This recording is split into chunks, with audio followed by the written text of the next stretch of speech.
No, this one. We're not late. You're late. Actually, you were not late. You're the opposite of late. You were very early. Good morning, gang. Brightside LFQ Adder. What's up, boys? Brightside got the first. Congratulations. Brightside got the first unintentionally after being like, I'm the poorest of the firsters. Actually, you are third place. LFQ has 20. Greg has 9. Brightside has 7. Actually, Brightside is tied with Adder and Turning Cog with 7. Oh, shit. Dude, that's a tight race. Except if we look at the rankings, you know, for whatever reason, the unthinking computer has decided that Brightside is third and Adder and Turning Cog are not. Congratulations. Oh, man, that's brutal. Yep. Adder and Turning Cog getting bodied by the computer. Here's the recent wins. We got Brightside, Omni, Pineapple, Adder, Pineapple, Brightside, LFQ, Brightside. I mean, Brightside's consistent. You got to give it to him. That's true. Brightside, what's your streak at? Do you get like a watch streak thing? Do you have to post it? I don't remember how that works. I should track that on my side, probably. Also, I'm trying to think of how to word this. It's Tony's birthday soon. Everyone say happy birthday, Tony. Soon? Yeah, soon. Soon. Not trying to dox you and give like a specific date. Oh, you know? yeah. Whatever. It's his birthday soon. Everyone, happy birthday. Yes, happy birthday, Tony. There we go. I'm sure you could probably Google like Brightside Movement birthday and find it online. So I'm not that worried about being doxxed, but thank you. Thank you. Brightside, you are tied for third in the first game. You're tied for third with Adder and Turning Cog, but our bot says that you have third. It doesn't even recognize them. So you just win, even though all three of you have 7 firsts. Maybe he got 7 before them. I don't know. Yeah. It could be like he's the first guy to 7. No, because he just got first today. Oh, you're right. I don't know. Maybe it's like ranked by who got first most recently or something like that. Yeah, 7 first, dude. Yeah, Adder, you got 7, Turning Cog has 7, and Brightside has 7. If you guys want to see the leaderboard one more time, I got it right here. Yeah, LFQ has what, like 35 or some shit? LFQ has 20, so you guys are nowhere close. But Greg's at 9, Brightside's at 7, Adder's at 7, Cog's at 7. Imagine being Omni with 9 and you started the whole goddamn first game. Nope. Imagine. It was his game to win, and he just threw to LFQ, who is a serious gamer. A very serious gamer. Yeah. Oh. LFQ got the golden gaming fingers, or whatever the fuck you call it. I don't know. I was trying. That was weird. Dude, I saw this. It's like some influencers did this thing where they were like letting the community name their baby. And oh no. Oh no. So they put up a poll on all of the social media platforms, and the choices were their choice was something pretty cringe that I can't remember exactly what it was, but like let's just go with like Kratos, something, you know, equivalent to that. Basically. So then they ran a poll where people could submit options across like Facebook, Instagram, and Twitter or something like that. Their community rallied together to ensure that the winner on all 3 platforms was Finger. And so the options that everybody can choose for the baby's name is like something cringe like Kratos or 3 times Finger, basically. Oh my god. So this baby's gonna end up being named Finger if they actually go through with it. What's the surname? I don't know. Can't remember. Hopefully it's like Blast or something. All right. So Tony's gonna be playing Subliminal today. I've got some stuff for you. Tony's just showing Twitter clips of dude getting kicked in the head. I love it. I wanted to see if I could find the. Oh yeah, here we go. Here's the picture right here. Oh, it's Thanos. Okay, see, I was so close. Thanos is crazy. Thanos, finger. Yep. What's the name of the streamer? Let's see. I can't remember. I don't know. It's got to be like a play on the name, you know? Yeah, I don't know. Internet gonna internet though. Yeah, that's true. Absolutely. Don't let the internet make decisions for you guys. I think we all know that that's a terrible idea. Turn this down Um, a smidge for you guys. so we've got a bit of gaming news. Tony wanted to play Subliminal today, liminal space horror game. You know, in the same boat as Dread and all the other stuff we're doing. We've been talking about for months. So that's what we're gonna do today, and I will continue to entertain you guys with conversation. If they actually name the baby that, get that kid away from them. Yeah, actually, LFQ, I agree with that. Debatable. I was told that rocks can be chewed by the internet, and I believe them. I think that if the rocks are small enough, you can probably chew them, but it's not good for your teeth. You shouldn't eat rocks. Is it like Already birds fixed it? that eat rocks because it like breaks their food up for them in their stomach? Yeah, there's certain birds that it's gizzard birds. Like they have a second throat pouch that they put like swallow rocks in, and the rocks help break stuff up that they eat because they can't chew. You know, like turkeys got them. Can I like start over? Yeah, I don't. Did you play this on stream before, Tony? I didn't think you did.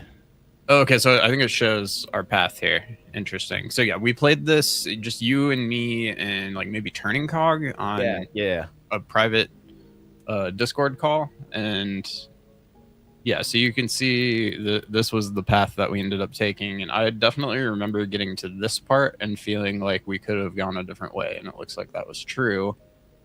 But it looks like it ends up looping back to the same spot, but then in the play place, you can end up going a different way. So I don't know. We'll just start it over though. I thought this game was cool and it looks incredible.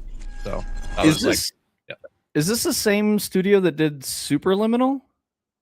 No, we looked into it though, and the Voice actor. narrator is the same guy. Weirdly, yeah.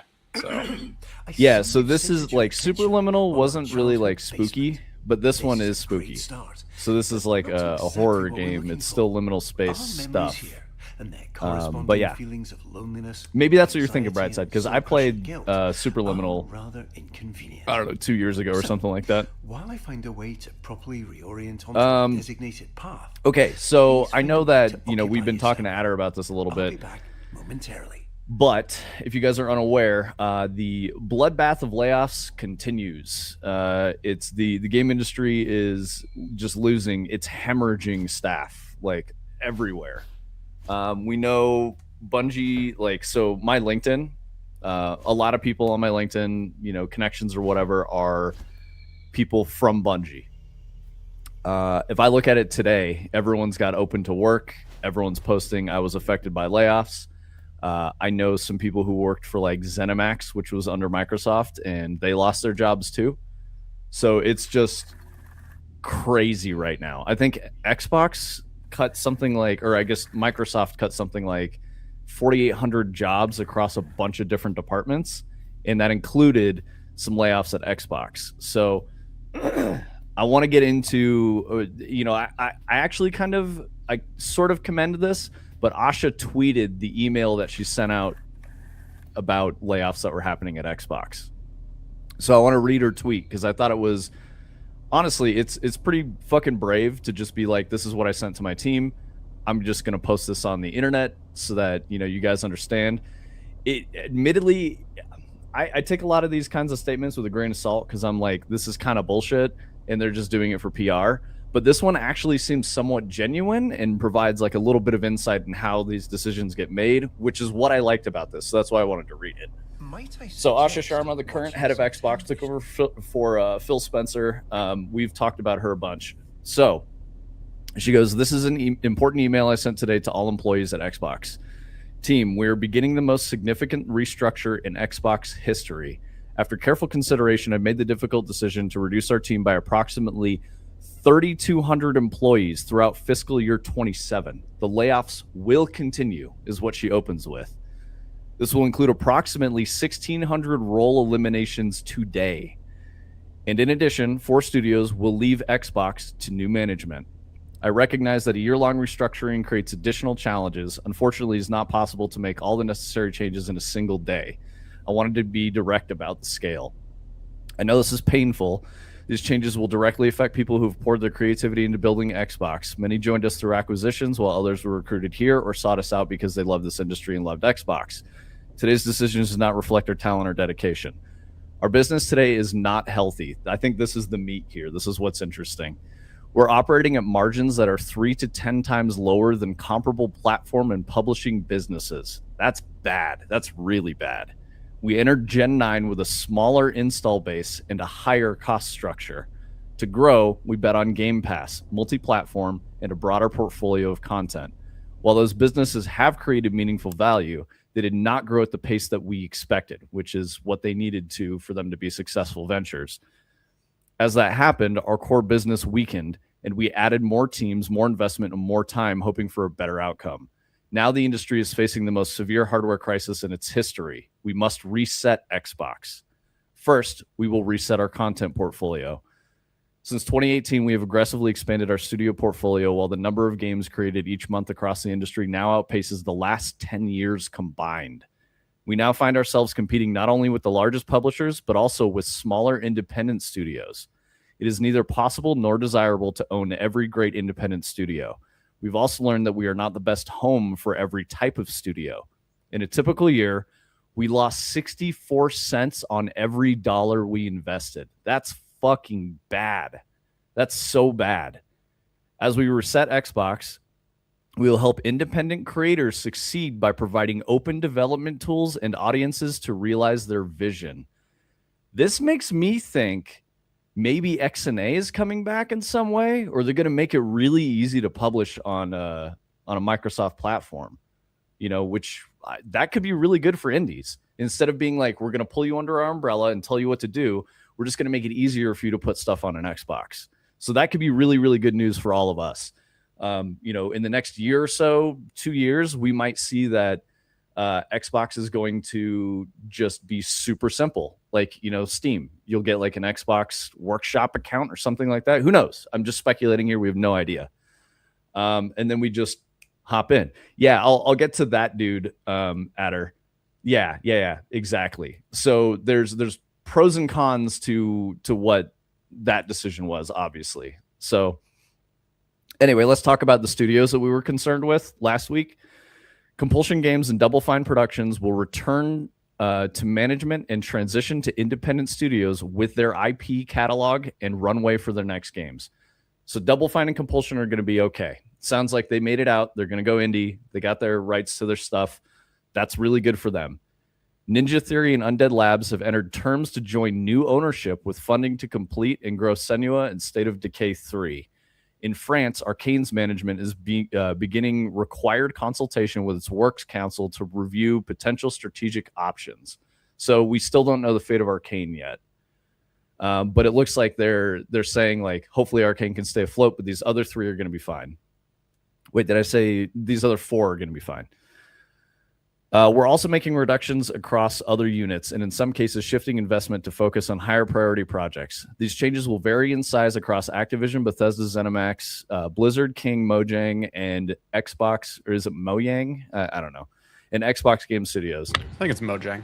One of our first-party publicly announced games or projects are being canceled as part of these reductions. None of our first-party publicly announced. Okay, so she's saying we're not going to cancel games that are already announced. In addition, Mojang and King will now directly report to me. These two studios have increasingly become platforms and are our largest by monthly active players, they being critical geographic, demographic, and differentiation to Xbox. Second, we will reset our platform. We know that great technology gets better when it gets simpler, not bigger. Today, in some parts of the company, work passes through as many as 14 layers of management. Our platform teams are 40% larger than they were at the start of this generation, even as our player base and playtime have declined. That complexity has slowed decisions, blurred accountability, and made it harder to deliver for players. As we reset Xbox, we will simplify. We will reduce management layers to no more than 5, and where possible, 3. We will deliver success through a flatter organization that is built around makers, individual contributors focused on building, player coaches, leaders who remain deeply involved in the work while developing their teams. Player coaches is a weird fucking title. Anyway, and directly responsible individuals who own key decisions and outcomes.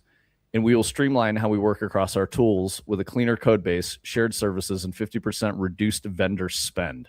I mean, that all sounds smart. Third, we're resetting how we operate. As Xbox grew our headcount, we became more fragmented. Teams, studios, and functions often operate independently, and it became harder to work towards a shared goal to make the right trade-offs and get things done. For the first time, we're establishing a chief operating officer with end-to-end P&L responsibility across content, hardware, platform, and services. Helen Chang has been promoted to this role and will report directly to me. Over nearly 2 decades at Xbox, Helen has helped build some of our most important businesses, from Xbox Live to leading Mojang in the Minecraft franchise. She will bring our businesses together under one operating model, making sure we make clear investment decisions, learn from our successes and failures, and hold ourselves accountable for results. I'm not excited about that. I don't know what I don't have faith that this person would necessarily make the right decisions at a higher level if their experience is mostly with Minecraft. Thank you, Dave McCarthy, who's retiring after 17 years with Xbox. Dave has played a defining role in building the platform that millions of players rely on every day and has been a trusted partner through many of the biggest moments in Xbox history. Wish him all the best. These changes are about a bigger future for Xbox, not a smaller one. The next decade of gaming will be larger, more global, and more creative than anything we've seen before. This year, we'll invest as much in Xbox as we ever have, but we'll invest with greater focus, discipline, and clarity, all in service of making Xbox where the world plays and creates. I want Xbox to be one of the few companies that entertains more than 1 billion people each day and gives everyone the opportunity to create and connect. I know we can achieve this goal. Xbox has many of the most beloved franchises, blah, blah, blah, blah, blah. History is full of companies that make mistakes. History is full of companies that mistake longevity for inevitability. We will not be one of them. Okay, so that's a lot. They just, Adder says they just fired the dude that led the whole XNA developer software push. It was the VP guy that was there for 37 years. Arcane would have been shut down if the French government did not step in. Let's see. Oh, that's cool, Tony. I didn't see that. So you're saying there's a program that will get you onto the console if you're indie. You can pitch for Game Pass inclusion if you get accepted. That's been around since 360 days, says Adder. Yeah, it looks like it's been around for a long time, but the page is still up and looks up to date. And there's some Epic Games like Unreal Engine side documentation that kind of talks about how like you just gotta go apply for a developer account and then you get the SDK from them and you install it in Unreal and then you can package the game for Xbox and upload it to. It basically just goes in the Microsoft store first, and then from there you can pivot into the Xbox stuff. So I remember reading that and thinking, like, it actually doesn't sound too hard to get into the Xbox ecosystem compared to our understanding of it is that with Nintendo, they're really strict about letting people in, but then once you're in, like, people publish garbage and they don't even care anymore. And then Sony, as far as I understand, is like the way that it was when Vince worked at Bungie, basically, and they're just like hyper anal and like heavily cert everything. And you know, Adder's been talking to us about Mortal Shell, and it kind of sounds like it hasn't really changed.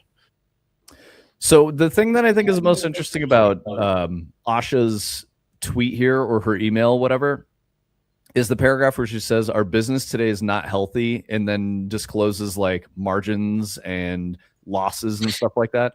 The reason why I think that is interesting is because typically, thank you for the raid, August 16th. August 16th. Wow. Well, welcome. Wait, who's August 16th? What's up, Graham? Is this your fault, Graham? Did you bring them over here? Also, thank you. Welcome. Obviously, you're a streamer. I hope you had a good stream. What kind of stuff do you do, August? Blame Graham? Yeah, I immediately knew. We love Graham. Appreciate it. Thank you, Graham. While you're typing up your response or whatever, what I think is really interesting about this is you don't necessarily want to make a public statement about your performance because that gives your competitors information as an edge to make it worse for you. So I mean, Adder, feel free to weigh in on your opinions too, as like, AAA game dev veteran, but that I think is pretty interesting. To disclose that publicly is kind of crazy. I don't know what do I do, Graham? Don't ask Graham, August. Why August 16th? Yeah, why August 16th? Was that your first day as a streamer? Yeah, it's coming up. It's not too far away. I'm an August birthday guy, so that I'm a big fan of August. He just makes his streamer name his birthday. Just doxes himself. Yeah, just doxes himself immediately. Deep breaths. We practice this. Oh shit, dude. But yeah, I mean, like, I think Asha's like candid statement about, you know, profit and loss and stuff like that is very interesting. When she gets into, I have confidence in these like employee or leadership changes and the restructuring there. That's where I'm like, I don't know, man. Like, if we've not heard of this person and they were responsible for doing a different thing, and now you've given them a huge task that they can't necessarily demonstrate they're good at, I don't know. That it's tricky to me. That's like a dice roll. So what do you mean? All you do is insult me? I mean, Graham's really nice here, so I don't know. Maybe we get spicy Graham in other people's channels. Oh, you too? So are you game dev? Yeah, what do you do, August? Adder says, we only ask that because most people who hang out here are, but yes. You don't have to be, of course. Yeah, totally. Our community is a lot of like game devs, creatives, people building stuff, their own projects. And a lot of what we try to center on is sharing information and teaching people how to do things that they may not know how to do. But we are a game studio first and foremost, so we only stream 4 hours a week. We're working on a game called Dread right now, liminal space horror game. Psychological horror specifically, so don't expect like gore and violence and stuff like that. It's more of a like walking simulator horror experience type of a game. August 16th is an artist and dev. Nice. What's up, Marengo? How you doing? Background is mostly art, but I got scammed into dev about 3 years ago. I mean, that's the way it goes, August. Have you ever worked on any big games or anything? It's okay if you haven't. Like, that's not a you know, judgment or a value statement on anything that you've done. There's a lot of people in our community who've like shipped really small games or personal projects. Brightside is a great example. He's only been game deving for a little over 2 years or something like that now, but he's released 2 games, which is huge. A lot of people just don't even get to that step. So yeah, we've got that. And then we've got like Adder, who's working on Mortal Shell 2. You know, so like I worked at Bungie for 5 years on Destiny, left in 2019. Very sad to see where Bungie is today, but it's the way it goes. August closed chat for a minute. August is a really good artist. Oh, I see. You just don't want to. You don't want August to see that you're paying them a compliment. I got a dormant Steam page while I built something smaller right now. Nice. Nah, that's cool. That's totally cool. We've got one of those too. We were working on a game called Hyperskate, and then we took a break to work on Dread. Dread's lasted, you know, several months longer than we anticipated. But Hyperskate is a VR game, you know, PC VR, and Dread is a flat game. And yeah, we haven't set up the Steam page for that. We did the Hyperskate Steam page a little early. The reason why we got all these things ready to go is because we were in it was the XR Indian Friends showcase. So we got a spot featured in that, like a 30-second spot in that whole showcase, it was cool. You know, VR is obviously in a grumpy place right now. It's not doing super well, but that's okay. We're still making Hyperskate. We're still gonna get back to it as soon as we finish Dread and put that up on the store. So let's see. Pineapple wrote a bunch of stuff. You guys know Mecha Chameleon? Of course we do. Some friends of the devs Beyond Sandbox game made a VR Mecha Chameleon. They got 900 members on their server within like 4 days. They just got their game on the Meta Store, but it's $6. The devs gave me like 12 keys for free. Hide and Paint VR. There's some videos on YouTube and stuff. If you guys want some keys, I have 2 left. Sweet, man. Thank you, Pineapple. I've made 6 modded maps for them so far. That's very cool, dude. Steam that's the thing people keep talking about, where they say like younger people don't buy games because a game will come out now, like Mecha Chameleon, and then somebody will remake it in Roblox, for example. And then you can start to look at like the charts, and there will be like an order of magnitude like 10x people playing the same game in a Roblox lobby than are playing the actual game that released on Steam after like a couple of weeks. I hate to hear that. Time and time again now with any of the games that get big. It's really crazy. 1 month Game Jam is coming out on its first year of development. Yeah, exactly, LFQ. That's Dread's dev cycle. We started in October of last year. We're coming up on 1 year. Yeah, my Steam page is for Onibi. That's meant to be open world project, so it's a bit much. Are you solo deving, August? Wanted to do a 1 week project, and now we're at week 29. But I've limited this one to a single town and just chaotic multiplayer. Every Steam game got cloned in UEFN. Yeah. Does anybody play UEFN? Hey, Warka, how you doing? Some people do, but like, I think it's relatively popular. I mean, we like some of the people that I've worked with. I was asking them what they were doing. This is probably a year and a half ago. Had like a meetup to talk about stuff and get some like, leadership mentoring, stuff like that. And the dude now has like a studio that he founded that only does UEFN stuff. They had like the biggest golf things or something like that on UEFN. I don't remember what it was. I wasn't particularly interested, but it's viable. You can make it happen. I actually don't even know. I feel like his studio closed. Really? Yeah. Oh yeah. Yeah, I kind of remember after we talked. I haven't heard from that guy in a while. So yeah. Yep, solo dev mostly. I got a tech animator friend that helps with feedback and some stuff. Nice, August. If you ever want any like design feedback or anything like that, that's something that I do. I'm a game designer. I've been doing that for like 15 years. So, I give advice to anyone in the community. Not very many people take it, but those who have, oh shit, Sparkle Loser with the happy birthday. There we go. But yeah, like, so Gil Zussman, Queen Anne, Brightside. Let me think of who else I've talked to. Vibver. There's a couple of others that I'm missing, I'm sure. But if you want any, Adder as well. I've talked to Adder about game design. We talk a lot. But yeah, if you're like, I'm not sure why this isn't working or something like that, and you want to talk about it, August, please. Actually, this is a good time for these things. So that's our Discord. That's the best way to keep in touch. It's not super active. Like it's relatively large for a community, but there's certain people who talk more than others. But if you ever want to, chat about anything, or if you need some help with Unreal, anything like that, please join and holler at us there. And then if you want to see all of our stuff and support, any of our channels or anything like that, we simultaneously stream on Twitch and YouTube, and all the VODs are up on YouTube. Everything we've ever done on live stream is up on YouTube. So if you want to go look at more of what we've been doing and how we've changed over the last 3 years, all of that is very visible there. Oh, what's up, Omni? No, definitely not going to happen, Omni. We went over this at the top of the stream. LFQ has a commanding lead in the first game of something like 20 firsts. You're in second place with only 9.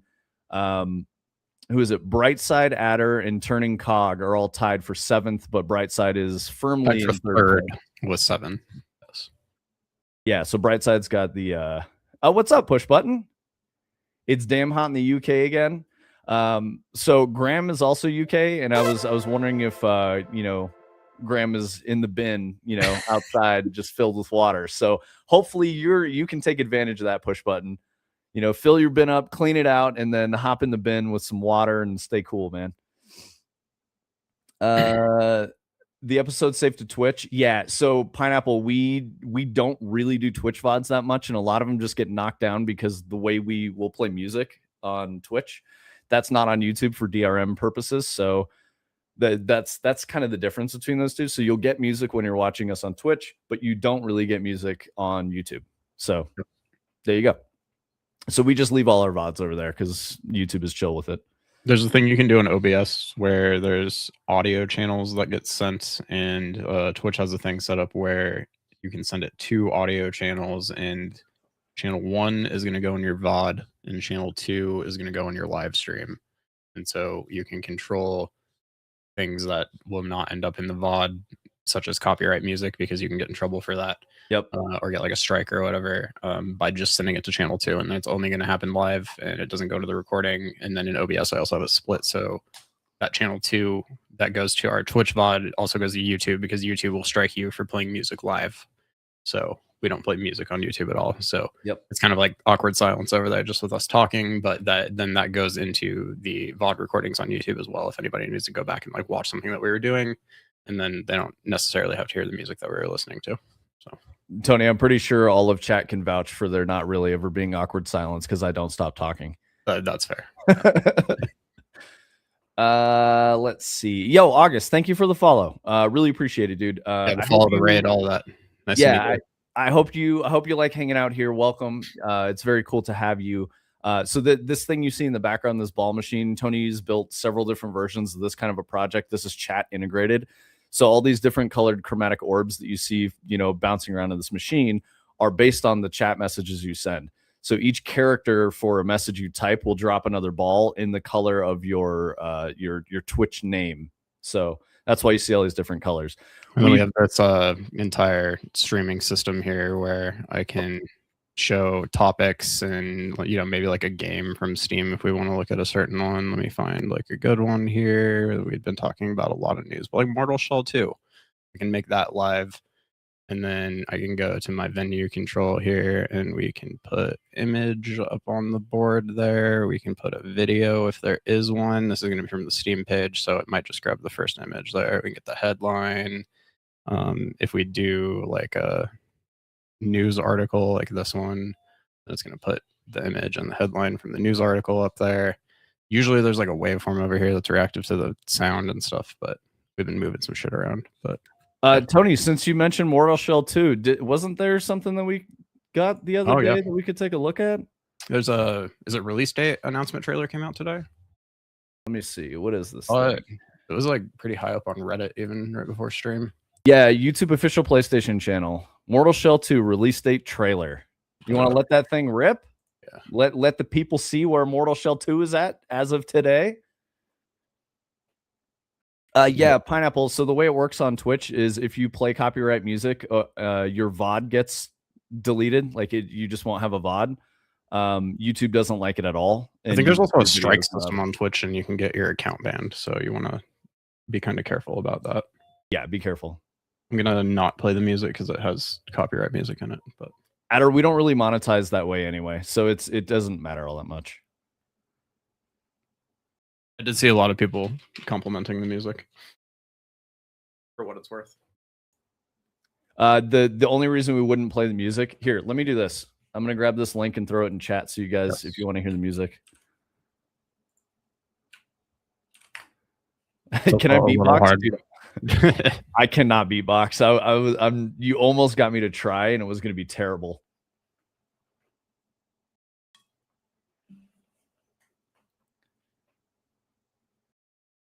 Imagine if this takes off as a standard way to gauge opinions, and the phrase "look at my balls" becomes commonplace. So push button. We've spent probably 2 years trying to figure out use cases for the ball machine, and it's been very difficult to get a way for you guys to engage. So just having it drop, different orbs when you guys type messages has probably been the best one we've had so far, because then there's always just kind of something going on. But we did like, polls and stuff like that. Like, chat, do you guys want Tony to dye his hair pink? Shit like that. And I think people engaged with it for like maybe a minute and then just stopped. Yeah. So we're still trying to figure it out. We'll make it connect one day to something compelling and interesting.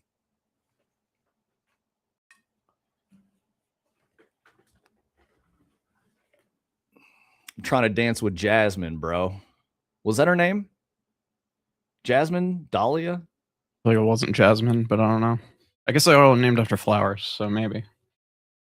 Yeah, what was her name at her?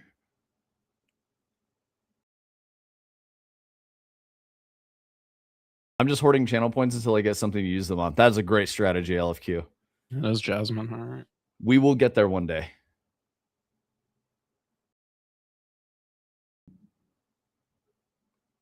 August 20th. It's coming. So the monetization thing is tricky for us because like that's a big reason why we've talked about the YouTube channel. We need more watch hours.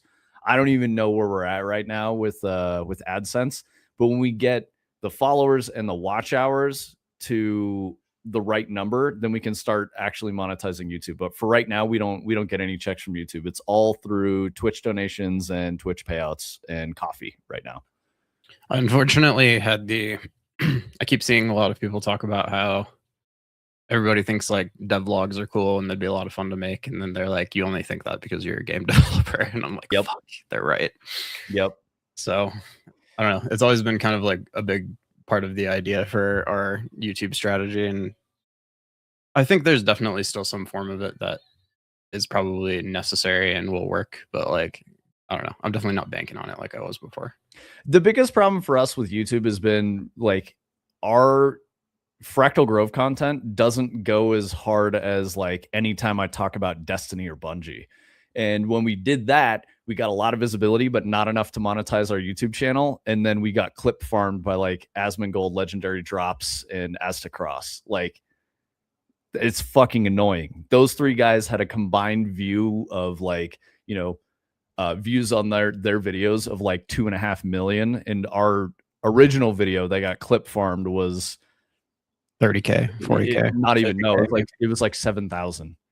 The 40K one was the reaction to Whisper and 0 Hour coming back. That one went big. Yep. Right. But yeah, I hate that. Like, I understand people care a lot about Destiny. They care a lot about that, but we're doing something else. I haven't been there since 2019. Like it's a big part of my life was, I'm doing something else now, and I appreciate that you guys are here and you care about that and you want to see what we're doing, and that matters a lot more to me. So I'm not here for the Destiny people. Like I will be friendly and I like it, but that's in the past. Choo Choo Charles is the only one you can think of. Yeah, exactly. Yeah, like I'm just trying to think of like what's a devlog that like actually did really well aside from Choo Choo Charles, and I like can't really think of one. And I know of a couple other ones I like personally because we spent a lot of time looking into them and trying to find good ones. But like, I don't know, you can go and look at them, and I think a lot of them have sub 5,000 views probably. So I have a passing thought here. I wonder if that style of like devlog has dropped off in popularity because of Pirate. Like, he made it as a thing that people wanted to look at, and then his reputation was horribly damaged, and he never stopped doing what he's doing, and it just was on the decline. So people are just not engaging with that type of shit anymore. Matrix and Red Giraffe are doing in Pixel Architects. Yeah, I appreciate the recommendations because I haven't seen a good one in a while, but like the Megabonk guy made one like really early on when he was making Megabonk and like first putting the systems together, and I thought that was pretty well made and interesting, and then he never made another one because I think he didn't think it was worth it. What's up, Chrono Shark? Danny Dev is the OG. Danny Dev, yeah, and that's the Megabonk guy. So, oh, there you go. Adder's got some. Thin Matrix, Red Giraffe, Pixel Architect, Crimson Hollow. I'll have to check them out because it's just I don't know. The other problem with devlogs is like a lot of the time I think they kind of devolve into like, well, this week I like fixed up some bugs and like, touched up a few of the things in the levels, and it's like nobody, even people who are actually interested in the topic, I don't think are going to find that compelling. So yeah, you have to go back to like those 2-star videos. Like every single one was filled with like a very different topic, and they're very well made, and they were paced correctly, and they're interesting, and I don't know. Yeah, I feel like even if you put those out today, though, I don't think they would perform the same way. A year and a half ago was kind of when it was at its peak, and I think the peak has fallen off a bit, and people are just the interest is past. Yeah, Yandere Dev turned out to be an internet disaster story. I mean, I'm not surprised with that name. Yeah, I don't know. I think that shit's a little weird. Let's see. Okay, cool. So yeah, we talked about Xbox and Asha's public statement here. I think the important thing, guys.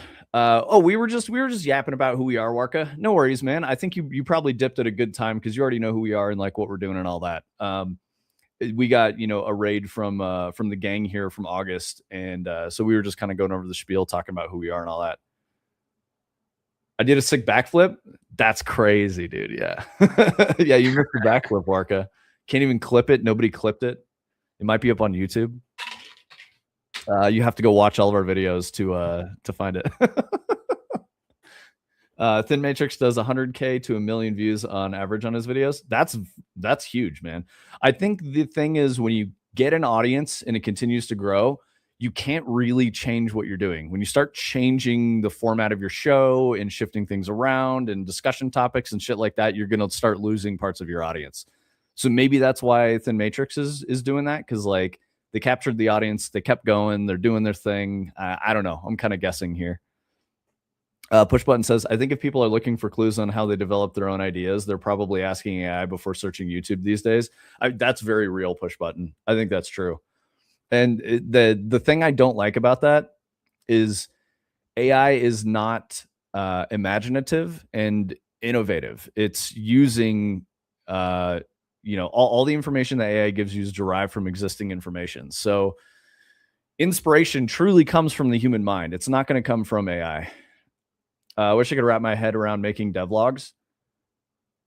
Warka, I bet you could do it, dude. So one of the things that we do, this is another piece of why we have all these VODs up on YouTube. It's an easy way for us to go farm our own content for clips and stuff, but we just don't have a social media manager or an editor who's making all that stuff. When we've made videos, it's like Tony's edited them and put them together. And it's a considerable effort. It's like a week or two of time to make one video. And when he's doing that, we're not making games. And that we decided probably after a year or so of trying to do that it fucking sucks and we just want to make games instead.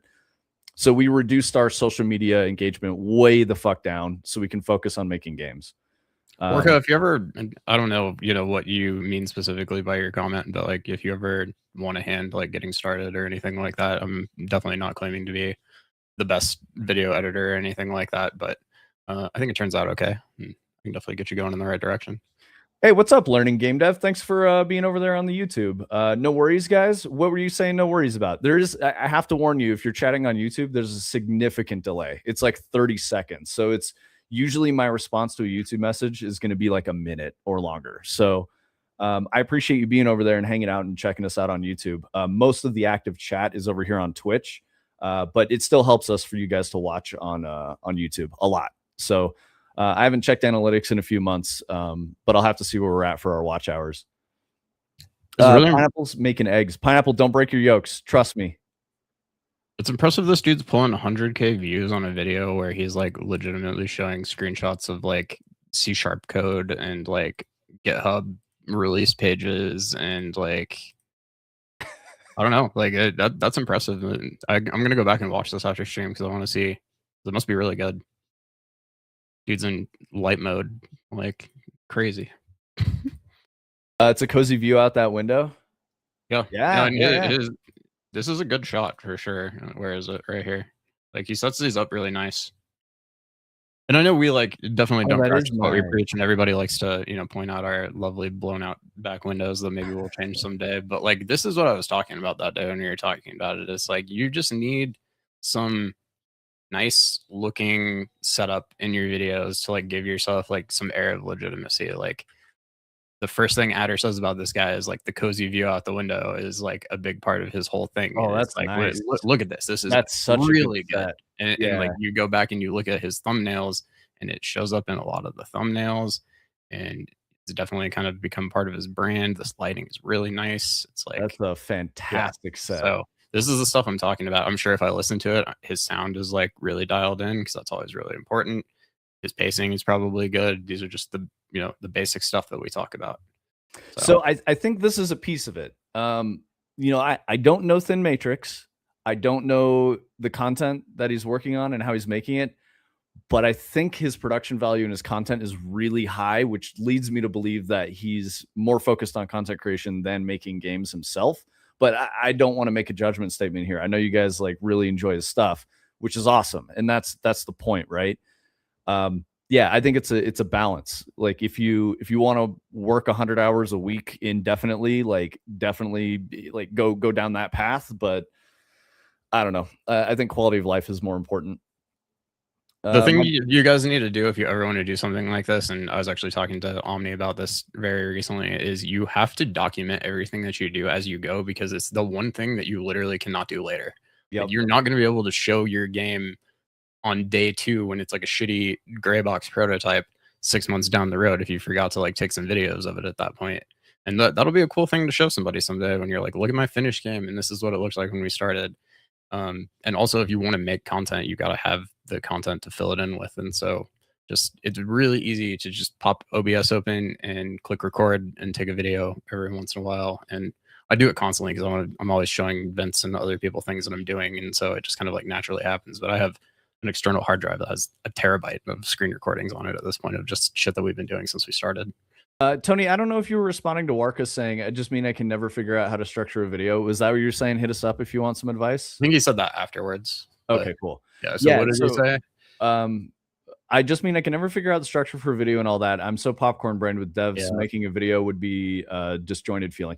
I mean, Warka, that's a part of it. Like if you want some help, like developing an outline or something, like doors always open. We're happy to talk to you about That's a good thing to talk to Vince about, because yeah, that's generally kind of what our process will be, is like we'll kind of sit down and come up with the structure for an idea, he and I, and then I can kind of like take that and, you know, put something together loosely and we kind of go from there. But you know, our favorite word to say, of course, these days is there's a lot of AI tools out there that also make it a lot easier. We've talked about some of them before, but there's this one that we used for a while that's called, I want to say Gling, which is a weird word. But you can take this tool here and you can upload videos like your stream to it. And what it does is it will break your entire video out into like a written script, and you can go in like a text editor, like a Word document, and you can erase sentences and cut out pauses or like add a pause, rearrange parts and whatnot, and kind of like work it from like a verbal perspective. You can kind of see it happening here a little bit. But stuff like this, I think, can start to make things a lot easier. So I don't know. It's an idea if you ever want to get into it. Yeah. So see, it'll like break your video out into like a written script like this, and you can just chop that part out if you don't want. And then you can also export all of the edits from here into DaVinci Resolve so they're not destructive. And you can make, you know, go back and make little adjustments and stuff if you need to and put stuff back in. So Warka, the thing to remember is that I don't know if you missed this part. I was saying, you know, we've made some videos and it takes Tony like a week or two to make one video that's like 20 to 40 minutes. So just be aware of that. If you're, I think it probably takes an hour a minute. That's kind of where I got to for like a really good one that I take my time on, and I, you know, the ones that have performed super well. It's not free. Yeah. It's considerable time. So if you don't want to spend the time on it, just don't, man. I mean, you already got Smitty looking at your stuff, so that's good. Yeah. If you're friends with Dead Mouse, you don't need to make YouTube videos.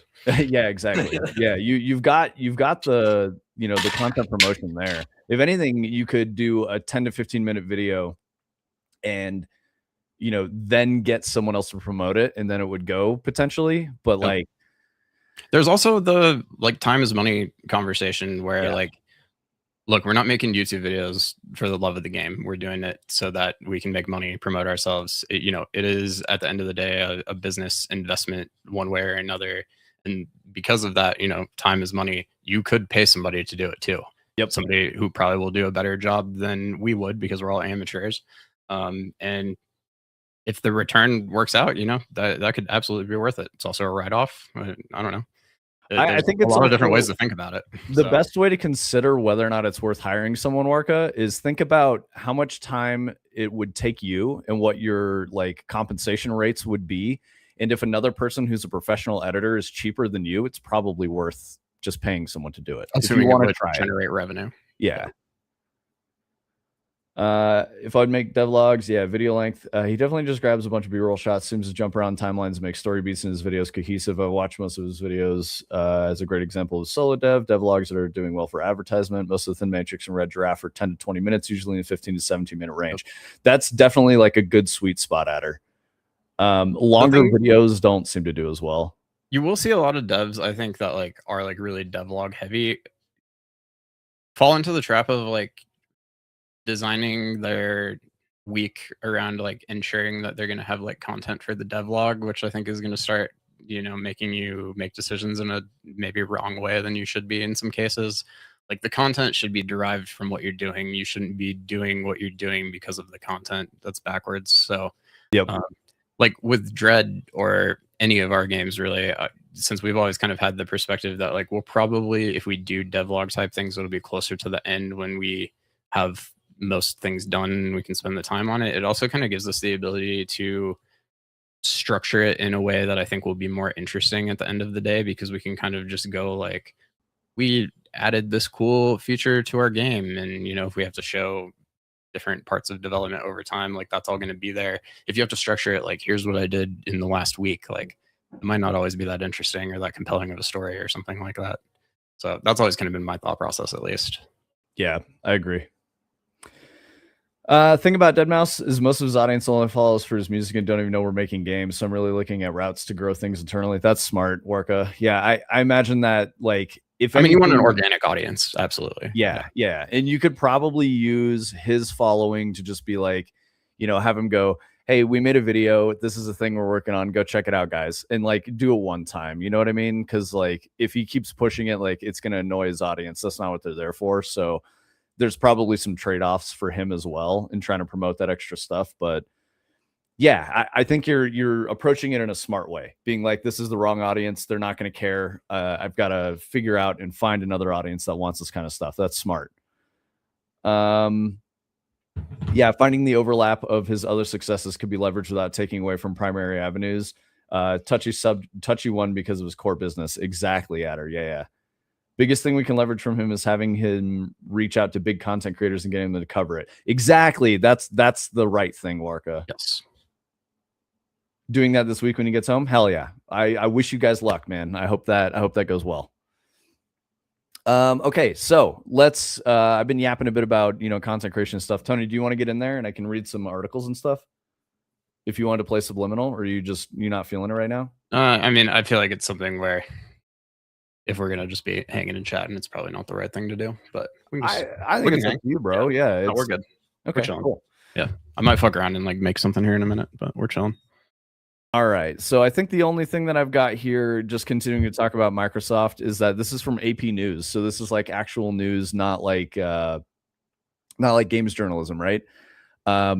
But the breaking story, this was from July 6th, so 2 days ago. Microsoft announced that they were cutting 4,800 jobs, 2% of global workforce, including a large number of workers at Xbox. So we know from Asha today that was 1,600 today or yesterday, something like that.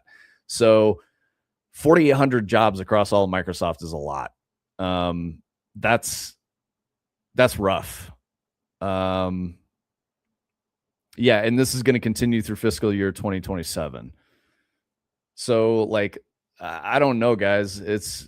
I'm a little more hopeful now that after Asha's tweet that maybe it's not all doom posting and that maybe she can turn it around and like save Xbox. The last thing I want to see is Xbox disappear entirely. It's not because I'm like an Xbox fanboy or anything like that. It's just healthier for the industry to have multiple platforms competing. That's how we get better games and better platforms for gamers. You still have no idea how Smitty found your game?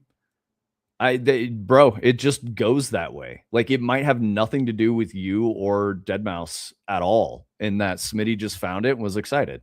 Or, you know, being on Twitch, someone who watches you also watches Smitty and was like, hey, well, you should check this out. I've been watching this guy make it. And that could be how it worked. Yeah, and LFQ's right. Some people are just hooked in on what is going on. Yeah, but like he live streamed the game on launch day and we didn't have a massive marketing prior. Yeah, it's just luck, dude.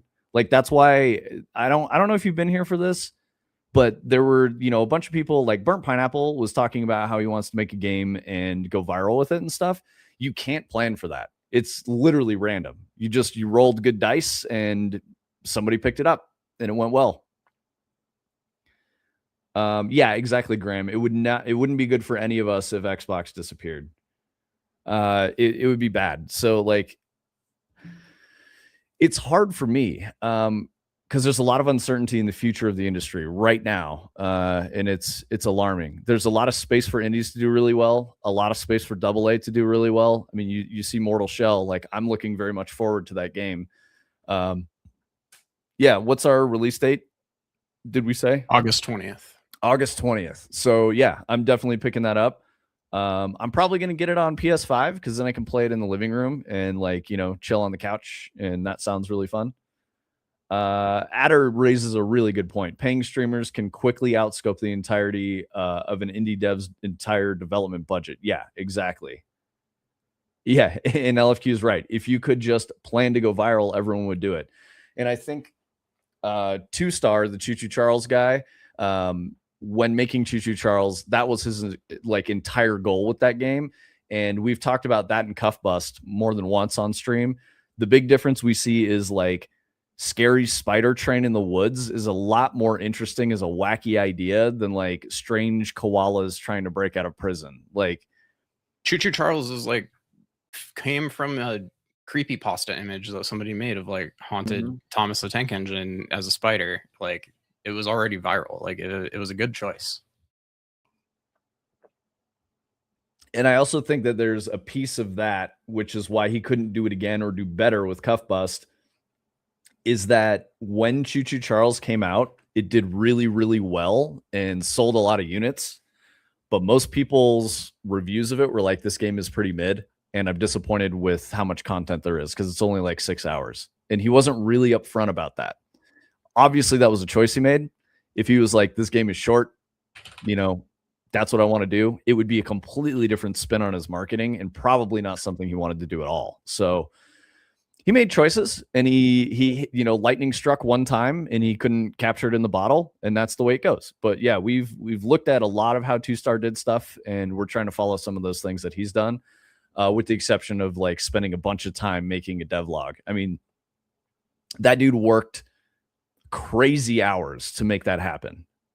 Like hundreds. It was just more like he just made really good devlogs that I think follow all the things that we've been talking about. It's not just him being like, here's what I did this week. It's like, I'm going to tell you a story about what I've been working on or something. I don't know. Oh yeah, absolutely, Warka. They will absolutely fangirl. I mean, Deadmau5 is famous for many reasons. An established internet famous. Yeah, and an established artist who's doing stuff differently than other artists, branching out. Brightside's doing that too. Obviously not at the same scale, but is a musician, also makes video games. Like that's cool. That's interesting. There's not a lot of musicians who are doing that, or a lot of artists that create art in different fields, right? And obviously, Warka, I don't know what Deadmau5's involvement is in Trail and Error. Sorry, I didn't mean to fuck your name up there. But like, my assumption is that you're the guy who made that, right? Like, he might have had an idea, and you guys are homies or whatever. So it is what it is. But is he the artist there, or are you the artist? I feel like you're the artist, right? You feel like he rushed Cuff Bust? Yes, totally agree. He put Cuff Bust out with one map. Like, that type of game especially needs like, I think, some variety of content, especially, and there was none. Yep. Let's see. Okay. He offered it recently, but I think it's because he saw the Smitty video and our sales numbers, so he's seeing the power of creator videos. So I made it as a birthday gift. Oh, you made Trail and Error as a birthday gift to him. That's cool. That's awesome. But I mean, aren't you guys are like business partners though, right? Are you going to use that in the marketing? I feel like that'd be a good marketing beat. I made Deadmau5 a birthday present. Yes, absolutely. Yeah, dude, no, Warka, that's probably a good way to do a video. If you're looking for an idea, I made Deadmau5 a birthday present, and it's a video game. Like, that's a fucking good title right there, dude. You're going to get clicks on that video. So you could do like a summary of the whole thing. Like a 20-minute video that shows like a montage of your progress, have some good beats in there, and it ends on like Trail and Error out now on Steam. And then if that video does really well, then you could do other segments and see how those perform, just test the waters with one video. That could work. So But again, there's always trade-offs, and it might be worth paying someone to edit it. But I think if you come up with a good plan and a good idea for the type of video you want to make, it'll be much easier in the long run. Yeah. Okay, so Xbox got me scared. Let's see what else we got here in the old news channel thing. Okay, the bright side. We didn't talk about woolly mammoths yet, so I want to look at that. Okay, so we got. I don't know if you guys are familiar. So this is kind of a hard pivot away from games. Just briefly here, there's a company called Colossal Laboratories and Biosciences, which is taking DNA samples from extinct animals and creating a hybrid animal off of something that exists today and trying to resurrect old species. So we're talking about like Jurassic Park type shit. They've done it with dire wolves, and now they're going to do the woolly mammoth and try to bring back the woolly mammoth. Let's see. And I think this is today, right, Brightside? It's literally how you get Jurassic Park, Graham. Yeah. Okay. Colossal's landmark de-extinction project will be the resurrection of the woolly mammoth, or more specifically, a cold-resistant elephant with all the core biological traits of the woolly mammoth. It will look like a woolly mammoth. Sorry, it will walk like a woolly mammoth, look like one, sound like one, but most importantly, it will be able to inhabit the same ecosystem previously abandoned by the mammoth's extinction. I don't know that this is a good way to go. There's a reason the woolly mammoth died out, and this could be dangerous just for ecosystems. We don't know. Hunted to extinction. That's the supposition, but we don't know if that's actually true that it was hunted to extinction. Do you want to be eaten by a T-Rex? Because this is how you get eaten by a T-Rex. Yeah, exactly. Yeah, no, I think Adder's totally right. It really might be the goal to make Jurassic Park. Like, I could see that there's the Colossal Laboratories, wildlife park in Montana or some shit like that, and you can go see like, is it the Pleistocene? What was the Ice Age?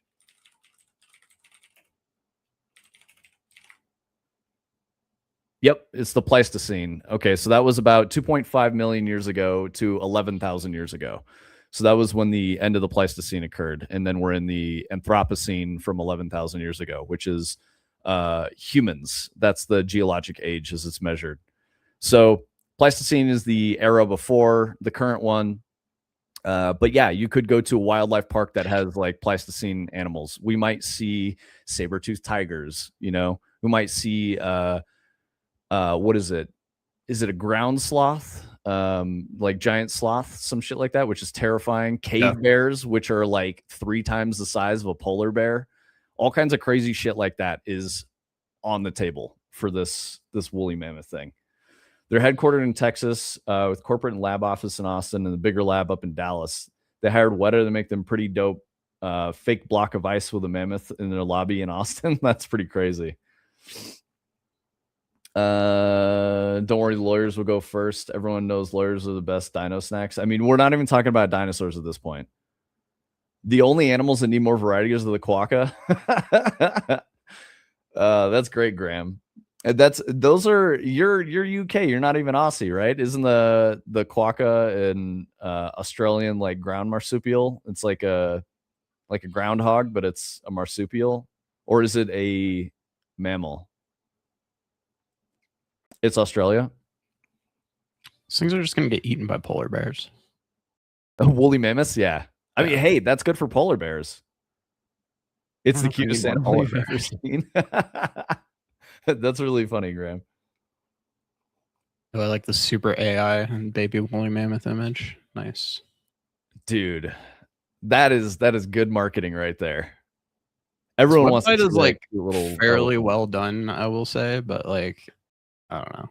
The crazy thing about Colossal is that they've got an insane amount of investment. All right, so this is a biotech company, but it's being run by a Silicon Valley tech startup company. Yeah. So he's running this biosciences company as a tech company, which is really interesting. It means that they're moving very fast.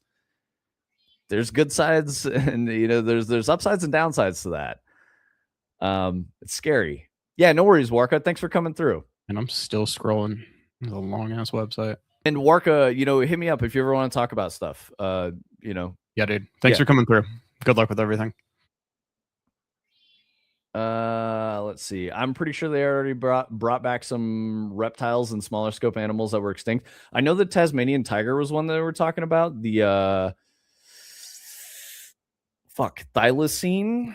We got woolly mammoth, thylacine, dodo, direwolf, moa, and blue buck. Dude, we do not need the moa back. That's fucking crazy. A giant bird. Yeah. Yeah, it's like bigger than a cassowary, and like potentially turbo violent. They're apex predators. Like that's a bad idea. We don't need giant murder ostriches running around. It's like all these like edgy ass photos of dodos. They're like the dumbest looking animal that ever lived. This looks like it's in like marathon.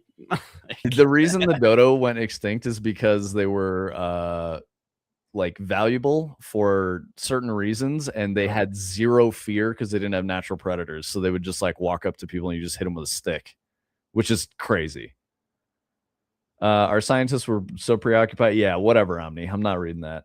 That's right. The direwolf. I think that one was already born and alive and well. At least V1. Yes.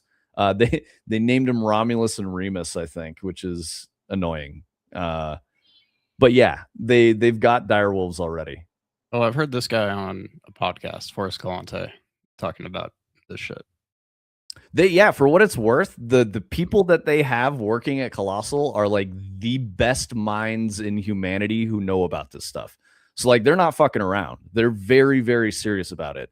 And I think this isn't a question of if they can do this, it's a question of when they're going to do it and what species they choose to resurrect, which is crazy. So because this is just like cloning, but like pretending that they're doing it to bring species back. But like they're just like inventing cloning, right? It's not even cloning. They're making a new species. Like that's the weird part, because you can't make a mammoth with a mammoth. There's always going to be some Asian and African elephant DNA in that mammoth. So it's not actually a mammoth. Same with the direwolves. The direwolves aren't actually pure direwolves. A percentage of their DNA is existing species. And that's we're making brand new hybrid animals. So like the thing that I thought was most interesting, I watched this guy talk on a very popular podcast by the most popular podcast host that you all know of. Anyway, this guy was talking with him, and one of the questions that I thought was really interesting, he let him talk for like an hour and do his whole spiel and all that. And he's like, so how long until we have, super rich guys, like Russian oligarchs or like, Middle Eastern royalty that have these like 400-pound guard dog packs on their private estates?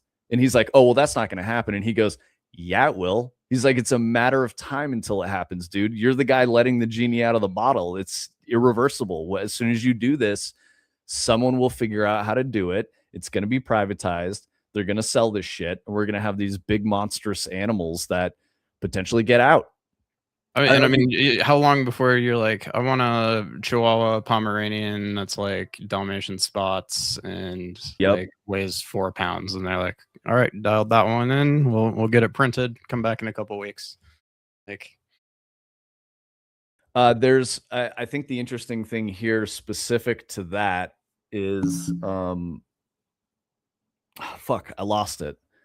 We're gonna get really weird stuff, I think, is the important piece here. What's the sci-fi movie where I just remember they like clone this family's golden retriever when it dies? Maybe is it Total Recall? No, I don't think so. That one was about a different thing entirely. I do feel like it has Arnold Schwarzenegger in it, but I don't know. Anybody? Chimera Zoos, yeah. I think you can probably do that now, Omni, if you go to the right website. Yep, depending on what country you're in. Hawktua? Exactly, Tony. Yeah, that was the most popular podcast host I could think of when you were saying that. That was Talktua. I wonder if they could distill it down eventually to be more of the DNA they want. Yeah, I think that's the problem, Graham, because they're not even starting with like the... Okay, so this is another thing. When you're getting like prehistoric animal DNA, it's incomplete. And so to make that animal this like weird clone thing that they're trying to do. It's really a hybrid animal. They're trying to make it most of its DNA this species that is extinct. That's really fucking weird. Hermits used to be rich people pets. Anyone with status had their own hermit. Are you talking about hermit crabs or like human beings, Marengo? Yeah, honestly, I don't know which one it's going to be. Vince would know the name of the podcast. I do know the name of the podcast, so specifically not saying the name of the podcast because I don't want a fucking clip of me talking about the podcast that gets farmed. So 6 Day was on Google. Yep. Yeah, you wouldn't want to clone your dogs. So I've thought I don't know. I can't decide. Like sometimes I'm like, if I could get a perfect copy of my dogs, I love my dogs so much. Like that might be better than getting a different dog someday. But like, I think that's weird. It is weird. It's like kind of like against nature a little bit. Like it feels wrong. Yeah.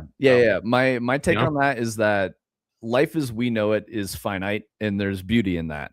The cycle of death and birth and all of that is very important, and to usurp the natural order in that way is very, very strange, and we don't know what the consequences of that would be. So like, I think it's more beautiful, I guess, to let something live and die, right? I believe the same thing about art, and like, you can't let something go. I think that probably ended up being kind of the moral premise of that movie, if I remember correctly. I don't really remember the specifics, but that has to be. It's kind of the same as like The Island, which I did watch recently and is really good. And I guess to get you guys more on board with my thinking, look at Star Wars. Star Wars is great. Star Wars has been around way too long. It is no longer great.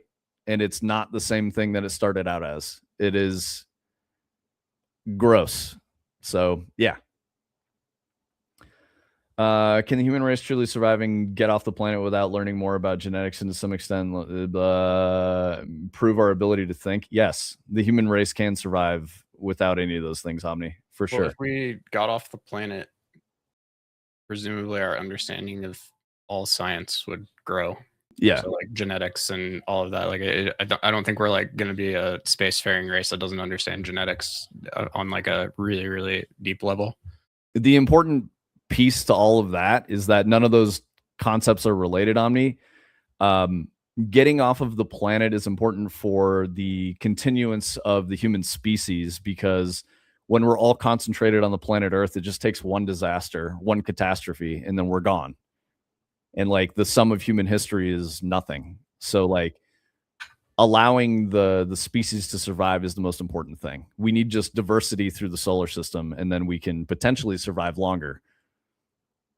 Because at a certain point, the statistic becomes like not if, it's more when a catastrophe will hit. We've got, I think in geologic history, there's 3 major extinction events that wiped out the majority of life on the planet, down to like 2% that survived. So that like it's not a question of if, it's always been a question of when. Casino side quest in the sequels was not peak content. Wait, what was the casino side quest? Yeah, I was trying to think of what they're even talking about. Human race is the best adapter we have to study. Yeah. They're not making a racing game based off a premise from the sequels. Yeah, exactly. Point being, we're in a race to extinction one way or another. Can humans evolve enough to get off the planet? You're using the word evolve in the wrong way. And we don't, I mean, we already have enhancements. Technology enhances humanity. Like the Industrial Revolution and the innovation in the firearm made it so that humans can like conquer nature, at least in part. We could probably go to Mars now if like humanity banded together and like push the initiative. Like we could go to Mars easy. I think we got all the technology and everything figured out. But in fairness, like Elon was talking about, I want to send people to Mars and it's going to happen in the next 10 years and blah, blah, blah. And now he shifted to going to the moon. Some people would see that as a failure, but I think it's more of a pragmatic approach. It makes it significantly easier to get to Mars if we're already established on the moon. I don't think we can go to Mars unless we do it. Like Yeah. they've done the math. It's like way too hard.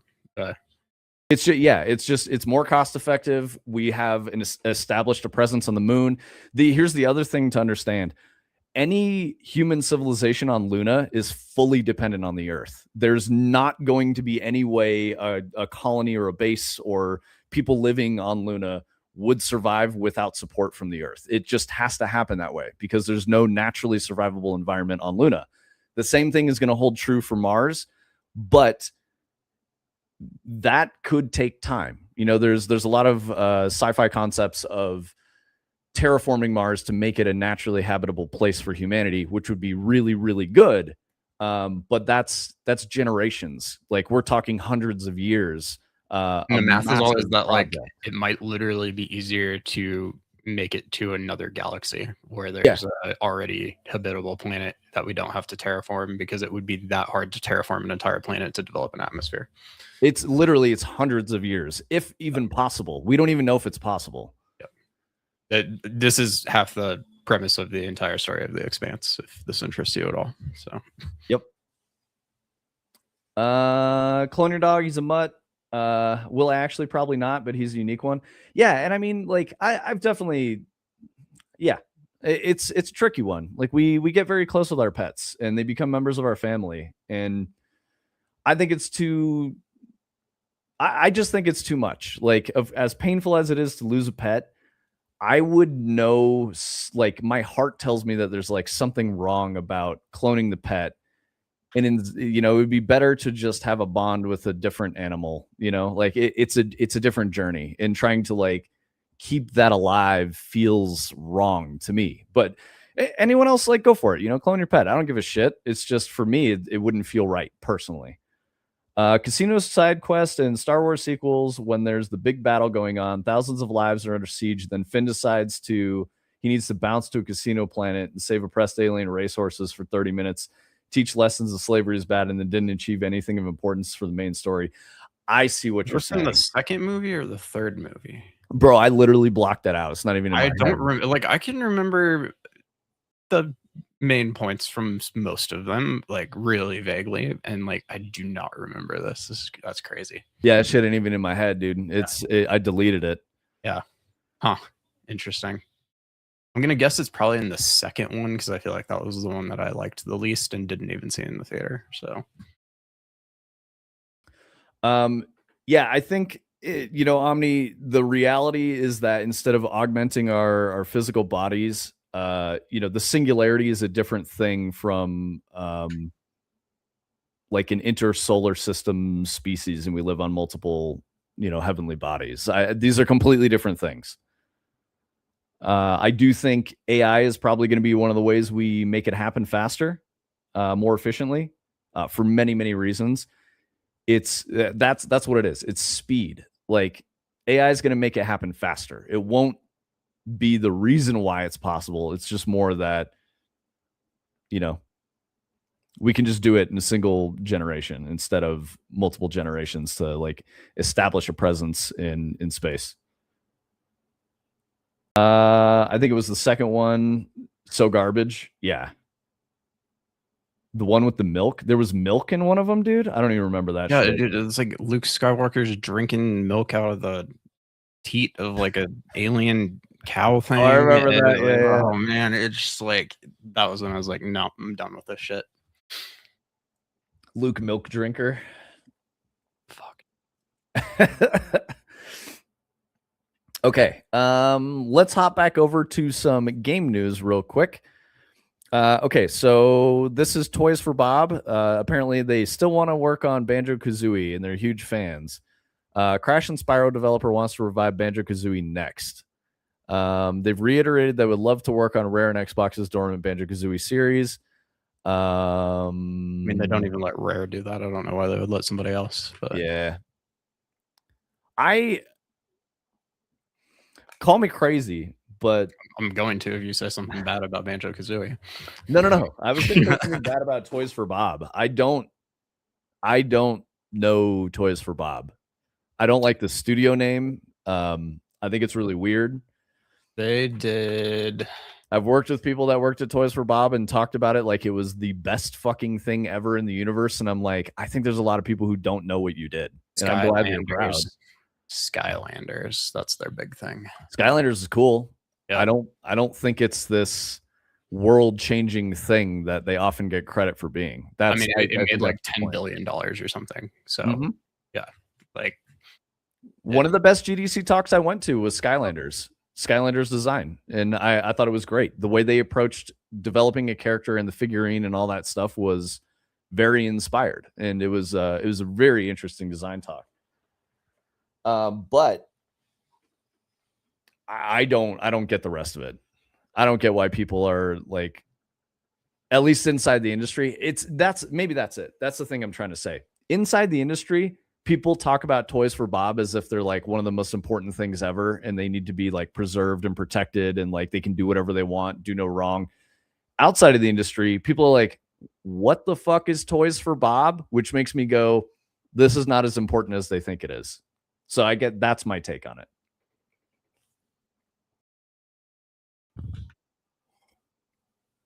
Human hermits. Marengo, are you just talking about like indentured servitude?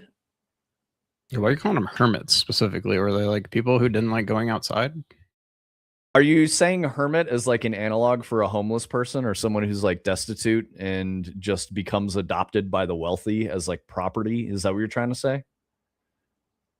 LFQ, Vince is crazy. Absolutely. I will be, it's no surprise to you guys. I don't think I'm not crazy. I definitely think I'm crazy. Okay, so Toys for Bob, they're like making a public bid to get Banjo-Kazooie, appealing to the internet, I guess. I don't know. I don't know why this is even a thing. They were speaking to VGC in 2023 as part of an extended interview to mark Banjo-Kazooie's 25th anniversary. This is saying that Rare, team members from Rare were saying that they weren't expecting a new Banjo-Kazooie anytime soon in 2023. Despite a 3 million Kickstarter and over 1 million copies sold for their spiritual successor, Platonic Games ukulele composer Grant Kirkhope questioned whether the audience was truly there for a new game. I feel like you'd have my chat message. People who made Banjo-Kazooie made ukulele. They quit Rare and made their own studio, and it did not turn out very good, and it did not perform well. Yep. So I don't know why somebody who didn't make Banjo-Kazooie thinks they could do a better job, but I think that's my point about Toys for Bob. Like these guys are really into themselves, and there are people that I worked with at a studio who worked for Toys for Bob, and they didn't stop talking about how great Toys for Bob was and how great they are and how much people love the people who worked at Toys for Bob and how they do all this like activism, performative stuff for charities and things like that. And I'm just like, none of this fucking matters. Like, I don't know why you guys are gassing yourselves up about it. Make a game that people care about, and that is what matters, because that's what we do in this business. You make stuff that people care about. And if you're not doing that, why are you fucking gassing yourself up? That's what I don't get. And I say this because like I worked at Bungie, and these guys were very, very negative about Bungie. I would suggest something in a meeting and be like, hey, we should do this. And they'd be like, why do that? And I'd be like, well, because this is a thing I learned at Bungie. This comes from the Halo days. And they'd be like, oh, it's something you learned at Bungie. Ooh. And I'm like, you guys are just gassing up Toys for Bob. Shut the fuck up. So it made me just stop contributing to, conversations. Toys for Bob name came from one of the wives of a co-founder in the 80s, and he basically said, happy wife, happy life, and it stuck. I hate that. I really fucking hate that, Adder. Very clicky. Having worked with them while I was at Activision, most of the core team were lifers from day zero. Exactly. Yes, that's the vibe I got. Like, these guys are, circle jerking. That's kind of the impression I get. I'm not trying to talk shit about the work that they've done. They've definitely made stuff that's very profitable. What I think is weird is how much they're held in high regard among their peers in the industry. That's what I don't get. Like, are you making something now that matters? We all know the answer to that. It's no. The games that matter now are being made by completely different people. And it's, I don't know, you're out of touch. Like, do something cool. That's interesting art. The internal culture seemed pretty chill and lax, but definitely a weird team to interact with externally. Big fan of the catalog, though. Spyro's one of the greatest kids' games of all time. Yeah, I was never a Spyro person, honestly. It never clicked for me. Spyro either, though. Toys for Bob made Spyro. They made make OG Spyro. It was like Insomniac or whoever made. I don't think it was them, unless I'm wrong. Yeah, sorry, late. Insomniac. Yep. I questioned myself, but Insomniac made Spyro, not Toys for Bob. Let's see. Yeah, they created Skylanders. That's their first thing. Yep. They worked on Crash Bandicoot and Spyro, so they're known for reviving older IPs that like Rare did. So, yep. Or Insomniac. They only worked on later releases. Yeah, so that's what's weird to me. Like, they didn't even make these fucking things. They made Skylanders. That was their main thing. Like, that's what's so weird. These guys come out and be like, we would love to work on this. They just won't let us do it. Guys, tell them to let us work on this. Like, just go fucking make your own game. Those characters, I think you described as nostalgic. That's one way of looking at it, but I think of them as timeless.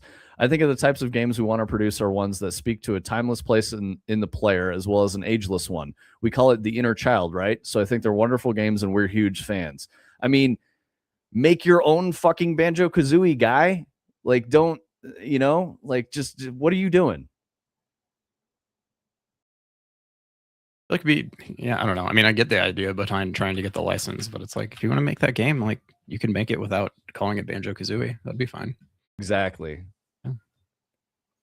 Adder says, I was shocked when Skylanders evaporated at its peak profit. Disney bounced on their Skylanders clone, then Activision followed suit.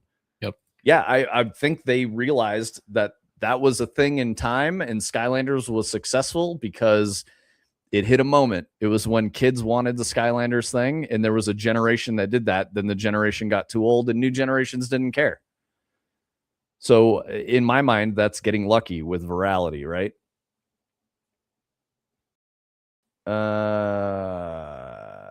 Yeah, cool. Okay, so wait, what the fuck? Okay, Kirkhope was saying, I feel like you'd have to get a team with the humor that we had back then, and that's very hard to replicate. I think Rare would be open to somebody if they found the right team, but I don't feel like that team exists. Also, I'm not convinced the audience is there either. I don't feel like there are that many Banjo fans out there. The whole Smash Bros. Thing was spectacular. It really was. I think all the team worked on that game had a tear in their eye when Banjo turned up in Smash Bros. It was just an unbelievable release of emotions. Seeing all those fans crying in videos was heartwarming. We all felt it. It was a once-in-a-lifetime event when that happened. But I still feel like, is there that multi-million-dollar thing with Banjo-Kazooie? I'm not convinced there is. And I think Kirkhope is right on that.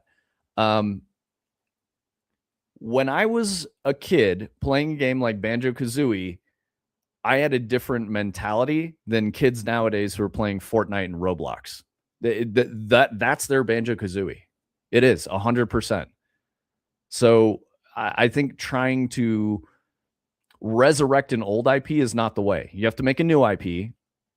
You got to do a new thing and try to cater directly to the newer generation, which is going to be iPad kids. And it's not going to be a Banjo-Kazooie, I'll tell you that much.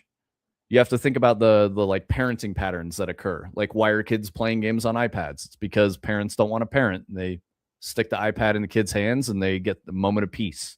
So if you're doing that, you need to think about, yo, LFQ, holy shitballs, dude. You're crazy. 20? You are a goddamn madman. Thank you, LFQ. Dude. Thank you so much. Thank you so much. You must have noticed that the last gifters fell off and it's been a month. So thank you. You brought us back to that happy point. We are 3 away from 50. So thank you for that.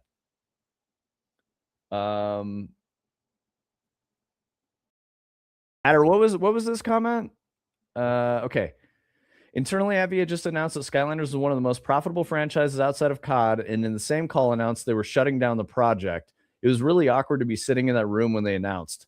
I think TFB, Toys for Bob, found out the same. Got you. Okay, so Adder, this is probably why I've worked with people who like lament Toys for Bob, having Skylander shut down and shit like that. That's probably why they do it. They're like, this is the biggest mistake they've ever made. And it's like, I bet you they had numbers that showed that it was going to become wildly expensive and they were going to take a huge fucking loss. That's why they did it. That'd be my guess. Banjo IP was picked up by MS and they still also own Rare. Yeah, it's not going to fucking happen then. Yo, yeah, thank you, LFQ. Best birthday present. There you go. Surprised they let him in Smash. Yeah, I mean, I could agree with that. Okay, so that was a weird Toys for Bob excursion. I wanted to read that because like I said, I have preconceived notions about what Toys for Bob is based on people I've worked with and how they talk about Toys for Bob. Like, those dudes could do no wrong. They could do whatever the fuck they wanted, and just people would be like, yes, thank you for the sage advice. It's like, that dude's just guessing. That's not even like a good call. Might be a Spider-Man and Marvel situation. Yeah. Okay. So we didn't directly address this one, so we can talk about it. Bouncing back to the Microsoft layoffs, one of the people they let go of was a 37-year veteran behind Xbox backwards compatibility. LaChapelle, Kevin LaChapelle is this guy's name. Served as the VP of Xbox platform. He posted on LinkedIn. That's how this news broke. I will add my name to list of people who were laid off at Xbox today. Ends 37 years of time. Sitting in the auditorium when Phil announced the program at E3 2015 was incredible. Audience reaction was unbelievable. I followed that with leading the team that created our cloud gaming product. I'm a firm believer that all entertainment will eventually become streamed to wherever you are. I look forward to watching how Xbox evolves going forward, and I wish the team nothing but success. I mean, him saying I'm a firm believer in that all entertainment will eventually become streamed to wherever you are is kind of crazy, because like, we've seen the industry trying to force this issue so many times over the last 15 years and it hasn't worked. So maybe that's why they let him go. He was like sticking really hard to those guns and he's like, this is the future. And they're like, no, it's not in the immediate future. We're just taking losses chasing these ideas, dude. We can't do it. So maybe that's why they let him go. I think, Adder, you're right. From the outside looking in, it seems like a very crazy choice to make. Earlier this week, it was reported that 60 to 70 developers at Obsidian had been laid off, and a large portion of id's software coders had also gone. The id thing is absolutely insane. It was on the day they put out a new Doom game, too. I thought that was crazy. And those guys are some of the most skilled and experienced people in the entire industry, and now they're free agents, which is crazy. Yeah, they got past the John Carmack filter. Like, you got to be fucking cracked. That's crazy. So this makes me go, I don't fucking know what's going to happen in games in the next 5 years. I have no idea. Yeah, there's like generational talent on the market right now. 100%. Yep. And those guys are going to get hired by someone who's got money, and we don't know who's got the money right now. But it's not AAA. AAA is just cutting everybody. The most depressing thing that they're probably all going to go end up working for AI companies and not making games, because that's where the money is. Or they're going to get hired by AI companies to make games. Yeah. Yeah, that's actually sad. It is possible that the next AAA is going to be an AI company that just hits it fucking big. Oh, which reminded me, Tilly Norwood's going to be in. That's what I want to talk about next, dude. Tilly Norwood. I sent you that in a DM, right? Did I send it to Adder too? I think it was a DM, yeah. All right, I got to go find this Tilly Norwood shit. Do you guys know who Tilly Norwood is? Because I didn't until I saw this article, and I was like, "What in the fuck is going on?" Okay, so Tilly Norwood is an actress, but Tilly Norwood ain't real. I really like the article that you sent because they never used human pronouns for Tilly Norwood at any point. It was always kind of worded specifically like it, or just kind of avoiding saying like she or they or anything. Bro, did I skip it? I can't find this fucking article. Let me see. It can't be that far back. Yeah, I think I went way too far.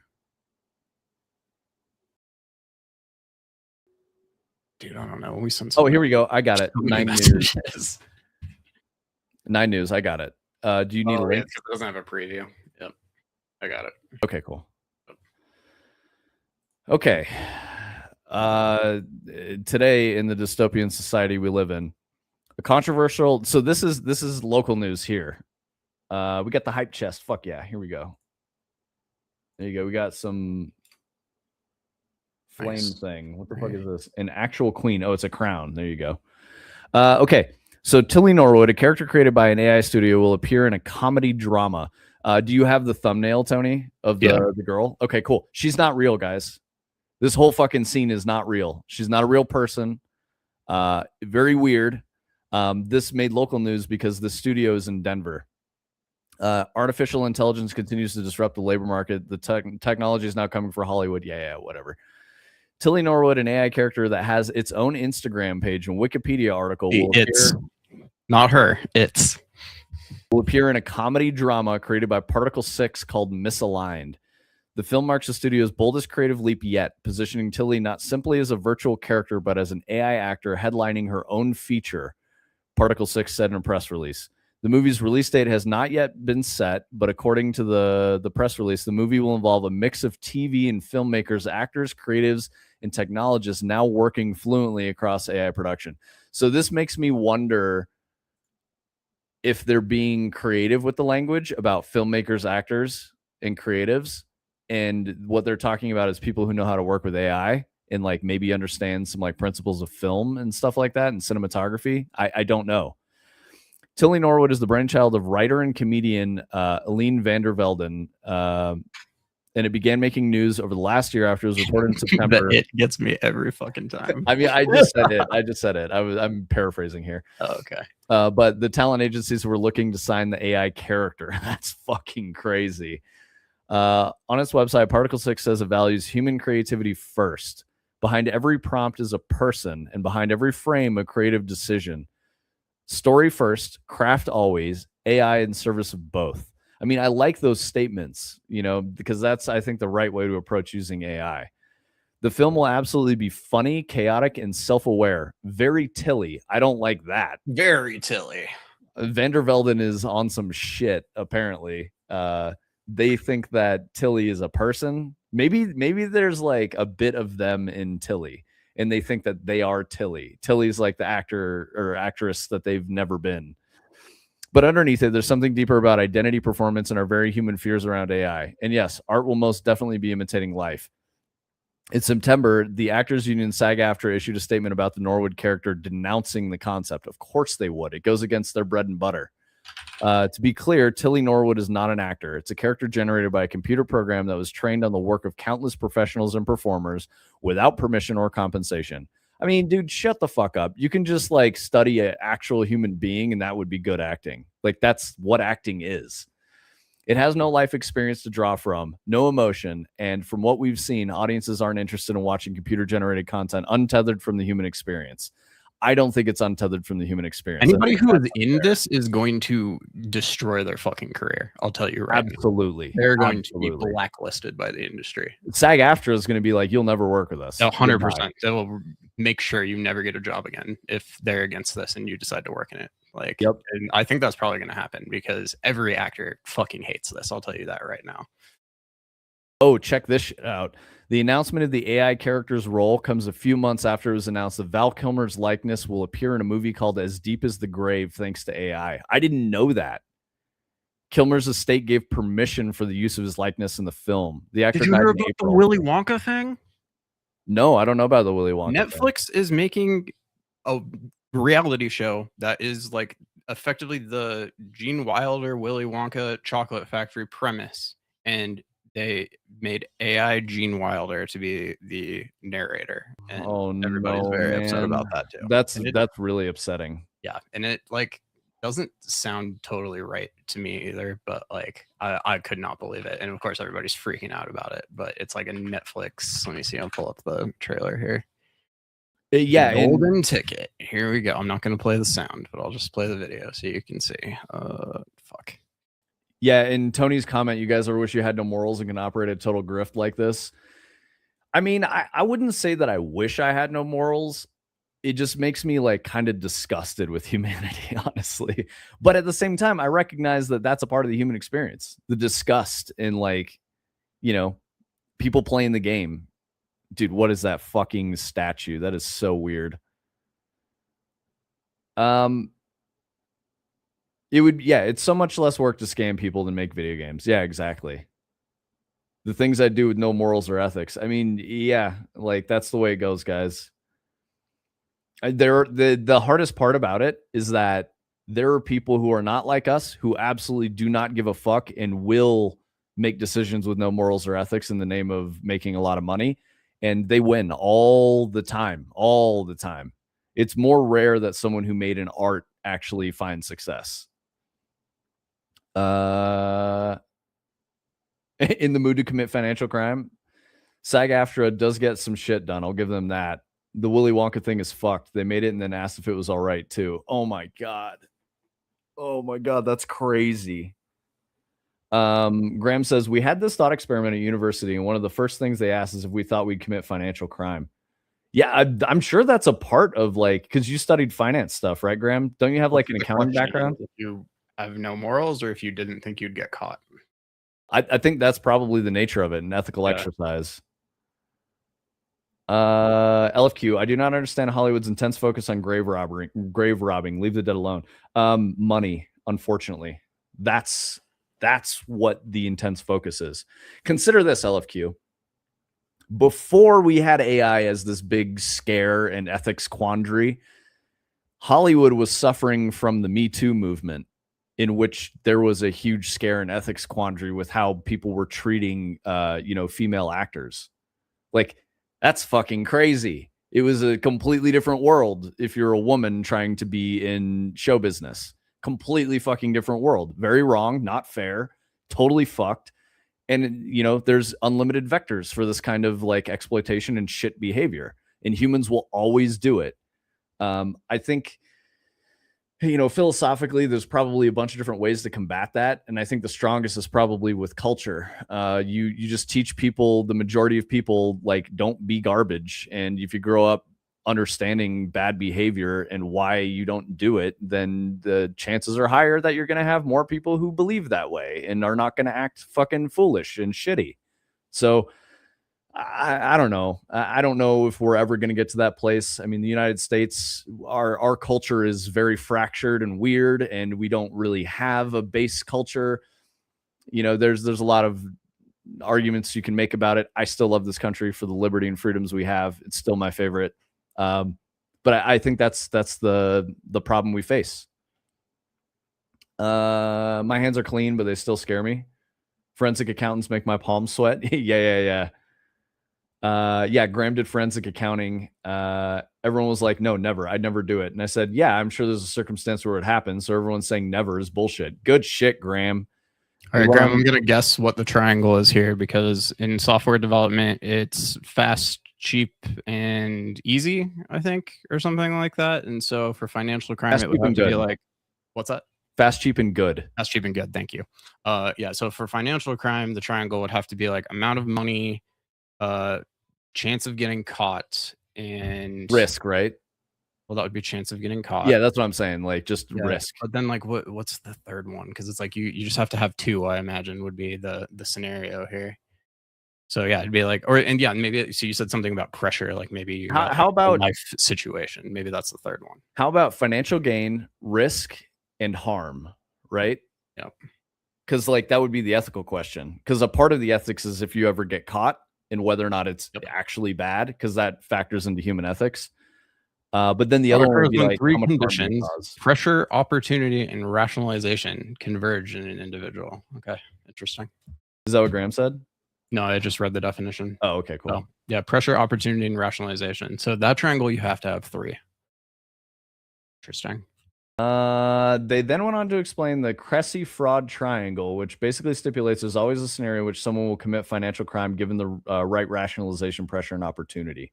Oh, so I guess that's it. Justification, pressure to commit fraud, and then the opportunity to commit fraud. There you go. I do get the money situation. There's just so many more ways to gain money than attempting to imitate the greats. Yeah, LFQ, but it's easy. That's the point. It's easy. You don't have to make novel art. You just follow someone else's art. This is the whole Toys for Bob trying to pressure, Microsoft and Rare into letting them make a Banjo-Kazooie game. Like, that's weird. Like, I don't like it. I think people think that, like, In a situation like this, they think Netflix is stupid and tone deaf and oblivious and doesn't understand that everybody hates this. And I would argue that they know exactly what they're doing. Oh, absolutely. And they had a lengthy conversation about how this was going to piss everybody off and they could maybe do it or maybe not. And what would the positives and negatives of each be? And I think they probably went, the controversy will be worth it. Let's do it. So, and they did some MBA analysis of like, risk and gain. And they were like, well, the gain, it's all this outweighs everything else. There's probably a math problem that's like legitimately, even if this pisses off every single person in the world, it will mean more exposure for us than otherwise, which means that we should do it. Guaranteed. That was the conversation. Absolutely. It's all pragmatism. That's the craziest part. Well, even pressure. You have a wife that needs it for a life-saving operation. Yeah, dude, that's a good one. You mark up the money as a victimless crime, rationalization, and access to the money is the opportunity. Dude, that's terrifying, Graham. I mean, like, it would probably be a daily struggle if you're in that type of field to not do something fucked up, because it's just you just like click a button. You just make one choice. It might be a simple like decision you make over a sip of coffee, and suddenly it's a horribly like harmful and bad financial crime. Like it's crazy to think about that. That's like a banker that has a bag with $1 million in it. They place it on a table and walk away. There are no cameras, no one else in the room. A quick, easy exit and view. Your family needs the money for a health procedure. Do you grab the bag? I'm pretty sure every single human being says yes. You grab the bag. Yeah. It's like I just wrote it in here, but like sometimes they'll premise it with, if you knew you would never get caught, it's like you don't even have to finish the question. Yeah. Everyone would do it. Like, yeah, like I knew for sure in some magical scenario that I would never get caught no matter what. Like, yeah, probably do it. I think this is a really good example of the thing that I mean when I say human beings are cruel and selfish. When I say selfish, I don't mean it in the super negative way that we have in like the Christian West, where obviously like that type of selfishness is like kind of goes against Christian teachings and shit like that. What I mean is that from a purely practical standpoint, selfishness does work. You will survive. Your immediate family and those the people you care about will survive. But the impact on the broader scope of your community in a larger social environment with a bunch of different humans that have their own units of social circle is going to be significantly worse, right? That's why human beings are selfish. It's not a like, I don't think it's necessarily always rooted in avarice. It's like, if my child is going to die and I can just steal this and make my child not die, I'm going to fucking steal it. Like that's how people work. So that's what I mean. I'm not trying to be like everyone's selfish and I'm morally superior because I'm not. No, I'm fucking selfish too. You can bet your ass that I will choose like Tony and my wife and like some of you guys in chat over any other person on the face of the fucking planet. Like I just will. Every human being will do that. There's nothing intrinsically wrong with that either, right? Like if you, if you have a good thing to come to terms with before you're in a situation where it has to happen. Yeah, because like, are you gonna let some stranger live over someone you care about that you grew up with that means more to you than anything else? Fuck no. Who would do that? That's crazy. Yeah, you can do all the moral exercises in the world, but like, I don't know. Almost doesn't even make sense when you try to play the game. I like adders. Just means I need to run faster. Keep up on that cardio, boys. Never know when you got to grab that bag. Exactly, dude. Yeah, never know when you need to run for your life. Absolutely, guys. LFQ. It's always like the thing with like the gun guys. Like they're all like big fat guys that don't train, weights or cardio or anything. And it's like, if you ever actually had to do any of this crazy Civil War shit that you're always talking about, like you're going to be the first one down, man. Like you can't even run up the stairs. Yeah, and do you understand why like an automatic weapon is useful in squad tactics? It's for suppressive fire so they can flank and kill you easily. Like that's literally the reason. They're not shooting you with the machine gun. They're making sure you can't move. And a big fat guy is gonna move even less fast. So easy pickings. They're gonna see your big fat guy and just be like, oh, okay, this one's gonna be fine. They're gonna go fire, frag out, done. Yeah.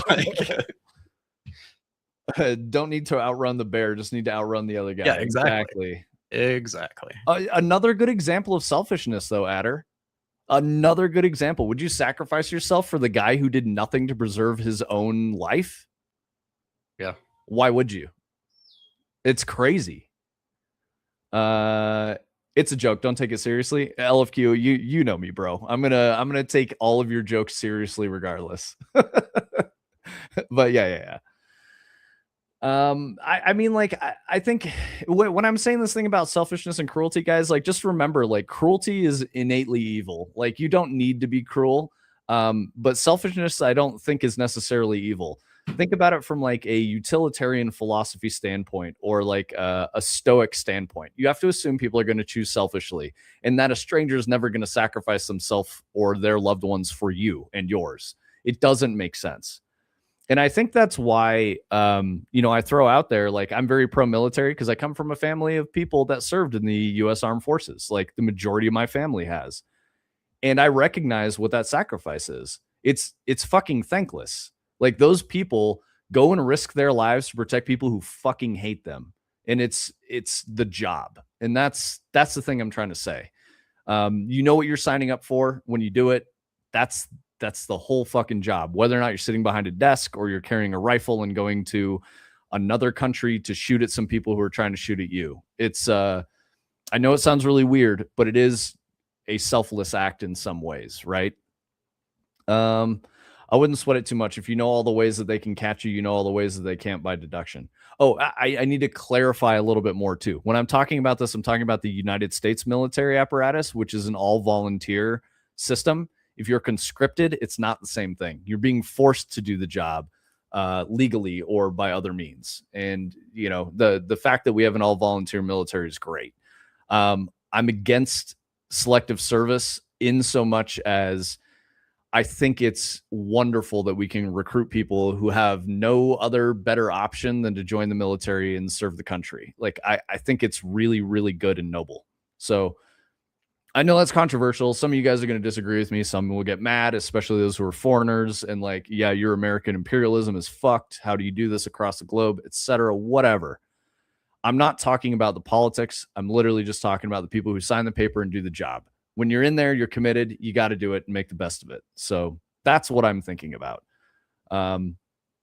We have a really bad culture in this country of supporting the veterans who go to war, not recognizing that that's their job and that they're making a sacrifice so that we don't have to sign the piece of paper that says when you're 18 years old, you have mandatory 3-year service in any branch. Like, that sucks. So the full freedom, I think, is way better. But that's just me. Feel free to comment otherwise, disagree with me, tell me why I'm wrong if you guys want to. I'm totally okay with that. Graham, don't out yourself there, buddy. The little winky smiley is gonna get you in trouble. I was just doing regular accounting degree the first time around, but the head of forensic accounting asked me to do a master's and both my thesis in it after. That's really cool, man. When they asked the question, they singled it out for me to give my view. Oh, so they like singled you out and said, Graham, I want you to answer. That's crazy.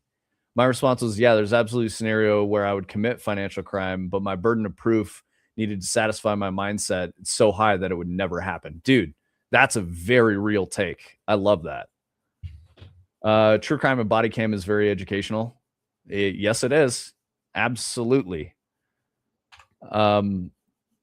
Yeah, I like to believe in the better natures, the ability to overcome, or I guess not natures, the ability to overcome our natures and not be selfish and not be, cruel and violent, right? Like, that's what the prefrontal cortex is for. You stop your lizard brain from making those easy decisions that further your survival and just think about like the greater good and make better choices as a human being.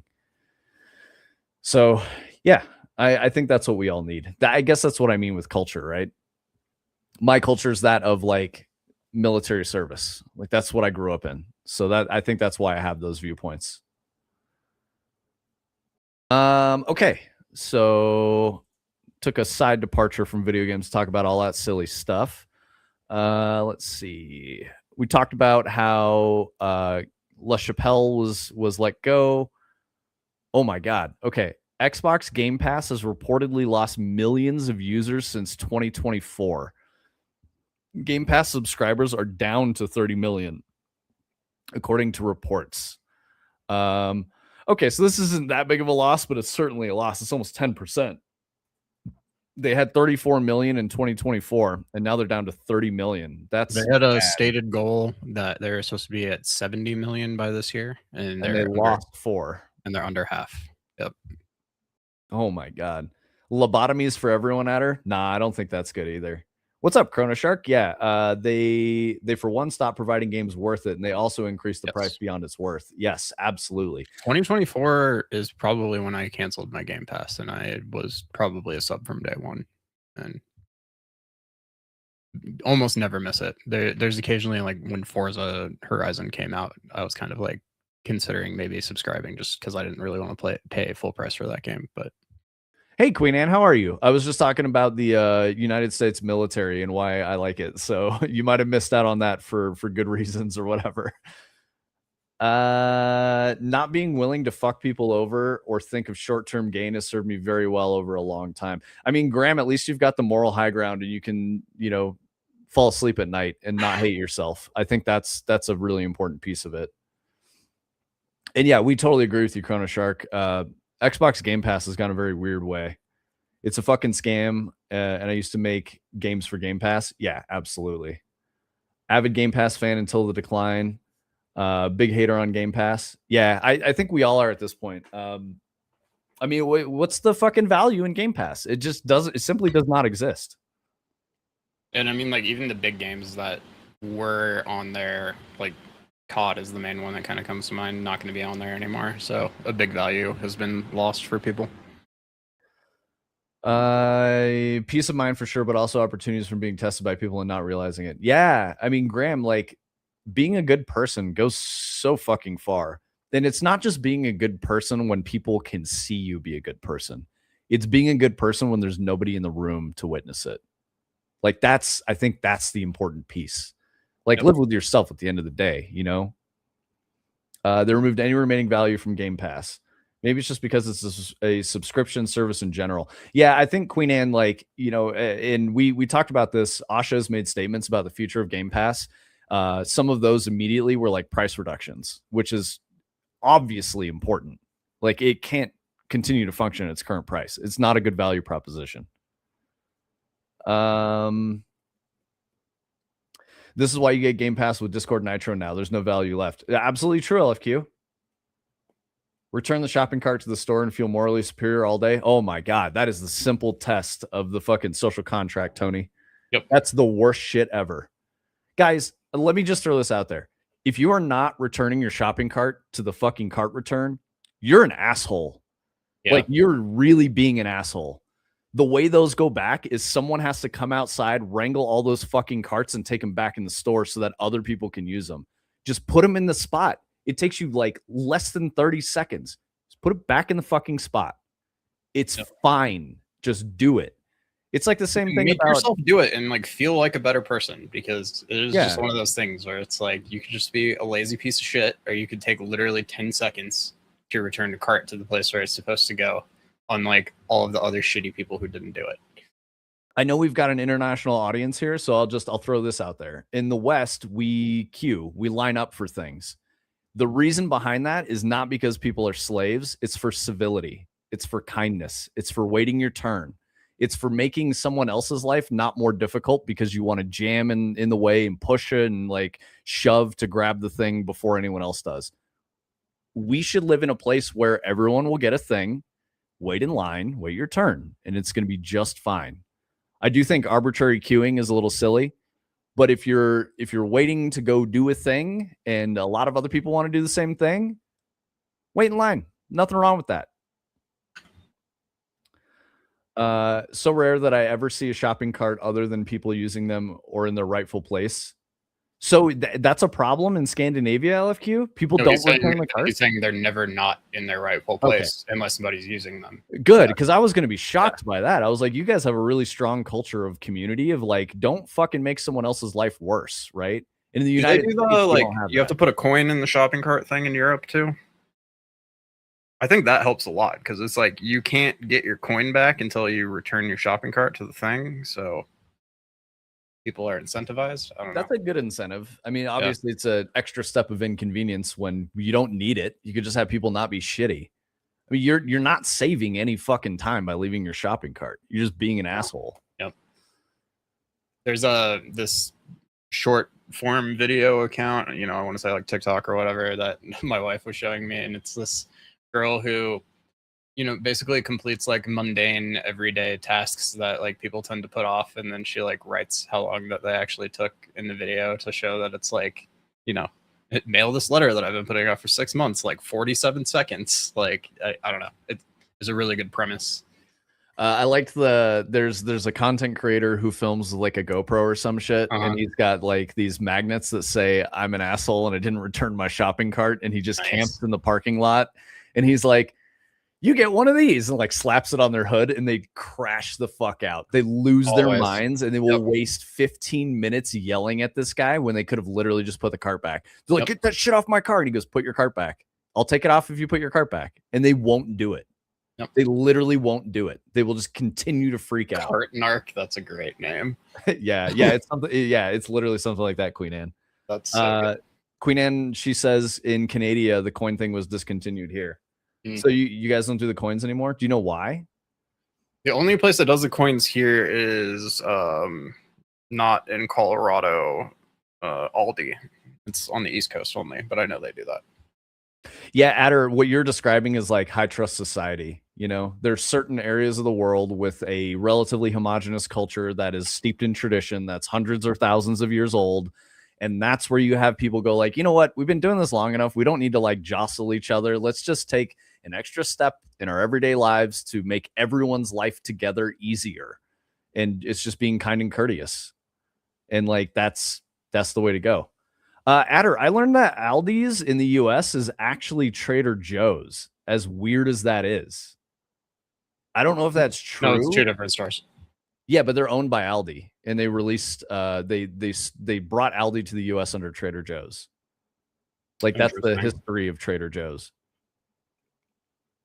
Also with the coin cart thing, there are a lot of places that make advertising coins in plastic that also work. And my statement about Aldi being Trader Joe's comes from a whole thing that I saw on the history of Aldi and like where they came from and why they're not in the US. And it's like, actually they are. It's Trader Joe's. It's not the same. It's different for US market, but it's pretty much the same. There's no more Aldi's in Denmark. Damn, that's crazy. Aldi's is the greatest. Yeah, everyone loves Aldi. I don't know. I hear it's great. Yeah. I don't know about all. So I've never been. I don't know about all of Canada, but here the mechanisms are there, but they're disabled. Do they like? Do you know why though, Queen Anne? I'm super curious about why they would turn it off. Adder says it is true. Aldi owns Trader Joe's. That's crazy. Machina Infinitum Fractal Assets, dude. It's cool. I like it, Tony. Fractal stuff is so cool. I mean, that's why we're Fractal Grove, Graham. We also think fractals are cool. Yeah, these are all shaders on like planes, which really hurts my brain. The math, dude. I'm unsure. I suspect they're more trouble to maintain than it was worth. I bet people were fucking breaking them, Queen Anne. Brightside, the scene is Machina Infinitum Fractal Assets. That's what Tony posted. It's just they're fab packs. They have like 3 different ones. I don't know which one this one specifically is in, but I just changed the colors and some lighting things, and these are kind of the default scenes. But Adder, did you just know this, or did you watch the same Fat Electrician breakdown on the history of Aldi? Because that's what I watched. It's like an hour-long video. It talks about like why Aldi's amazing and all this other stuff. He says Trader Joe's was bought by Aldi in 1979. Yeah, very interesting. I've heard this rumor that Trader Joe's doesn't have cold storage transfer of ownership or something. Like, I can't remember what the specific term was, but basically it's like nobody is required to ensure that like the things that are supposed to stay cold actually stay cold when they're being transferred to the stores, and like in a lot of cases they actually end up not staying cold when they're supposed to. So it's always made me really wary of buying like raw meat and stuff like that from them. But from Trader Joe's specifically? From Trader Joe's, yeah. I think like their like shelf stable foods are really good, but I've even had like a few like kind of like cold items like that have been kind of questionable. I buy a lot of their like frozen stuff too, but I feel like most of that stuff's pre-cooked. So for what it's worth, we don't even shop at Trader Joe's. We shop at it's Colorado has like a Kroger, subsidiary called King Supers, which is a really fucking weird name, but it's great though. Yeah. We go to King Supers. I think it's fine. If I really want to get good meat, I'll probably go to Whole Foods instead because they generally have a really Sprouts, good butcher. I think has really good meat as well. Yeah. Are these VFX or material? I think Tony was saying these are shaders on a plane. 100% just an insane shader. Yeah. I don't know if you could really use these in a game. You could probably like turn all of the settings down and make them like small and they might work okay, but they're extremely complex and I think they're really designed for more like rendering or, just like the type of thing I'm doing here where you just play them by themselves. So, Adder, I do too, and that's my secret. That's why I be yapping all this a lot, and then I like make a comment and then go Google it to make sure I'm not wrong, and I'm 90% of the time I'm right. And as LFQ said, I'm the fun one to talk at parties, talk with at parties as well. That's definitely me and Adder. Yeah, so you can see it's blueprints, but it's just setting tons of dynamic material stuff. And then if we go, and yeah, so this is just a plane, uses this mesh right here that looks like this, and it's not even high poly, it's just like 2 tries. Yeah, and then the material is, fuck, I don't even know. Let's see. Dynamic material instance. Must get set here. Yeah. Let's just look. I've barely ever peeked at these. Pretty clean graphs. Oh, okay. So this is interesting. We were talking about Game Pass, the price hike doing harm to the Game Pass. That's confirmed by Matthew Ball. They lost millions of subs when they raised the price. Yeah, they talked about it. That's literally why they reversed it. Yeah. Yep. That's crazy. Where does all this shit get set? It's crazy. Oh, here. Okay. I know, right, Graham? It's not that crazy of a fucking graph, dude. I'm sure we're gonna find. Okay, so here's more material functions. I think this is just like, I don't know. You can tell the people who made this shit are just like really cracked. Yep. Shader developers, but nested material functions. I mean, I can't read it, Graham. So if you know. Yeah, no, yeah, I'm trying to see if I can find anything interesting. Right now, a lot of the material functions I'm clicking into are just like, this one is scale vector 3. It's scaling a vector and outputting it. So they're just like, helper functions. This one is shifting a hue by some ways. I was just trying to see, like, it feels like all that crazy shit should have like one graph that like looks even more complicated than this, but maybe not. Real quick on the Game Pass thing, we know why they got COD off of Game Pass. According to a Bloomberg report, Xbox gave up more than $300 million in sales because people were playing Call of Duty on Game Pass. That's fucking crazy. So like even with the price hike, the numbers weren't good enough. Like they should have just sold units of Call of Duty instead of putting it on Game Pass. What, people don't want to pay way more money than they signed up for? Who could have seen that coming? Yeah, exactly. Graham was saying, I assume that stuff helps with parallelism, but the shader nerds would know more about that. Yeah, I don't know shit about shaders, dude. Yeah, yikes indeed, Queen Anne. That shit is crazy. Yeah, I guess, fractals are just a bunch of math at the end of the day. Yep. And that's like literally all that I'm really seeing here is it's just like a lot of like input materials and textures. And then it goes through a lot of these material functions. This one's called an if function, which is literally just an if. And yeah, it does a bunch of scaling, texture 2D in out, like if function, contrast, like it's literally just like math into math, which makes sense because that's fractals. So Yeah, Adder, and I think all of us, were aware that that kind of a statement was just bullshit anyway. Like, how could you possibly get more quantity of users than individual sales and like have that even out? That was an absurd assumption to make with like Game Pass. Yeah, and even Queen Anne was like, I was kind of worried about a business model that lets you play new games for free. Absolutely. Graham saying that this shader stuff is very cool, how they did it so simply. Yeah, I've honestly never really even opened these up and looked at them because I assumed they were going to be maybe a little scarier than this, but they're kind of scary in the way that they seem simpler than you'd expect. But I mean, if you look at like our recursive Voronoi thing, it's kind of the same deal where it's just like a lot of simple graphs that are calling each other recursively, and that's what creates the effect. So definitely not even as complicated as this. Yeah, I'm with you on that, LFQ. I do not believe the amount 100%. A lot of people who played on Game Pass would not have bought the game at full price. Totally. Yeah. I mean, these are projections. I'm sure that they're going to include in there. That's not the absolute number. I'm sure they're including like this percentage of people would have never bought it anyway, and they played it on Game Pass. But this amount is absolutely what we would have lost because they could see like this account played these last 3 COD games and they bought them at full price, but then they got Game Pass and didn't buy it at all for this one, and we lost this much money. That's my guess for how they run those numbers, because you got to remember financials are pragmatic. They're not going to just lie about it.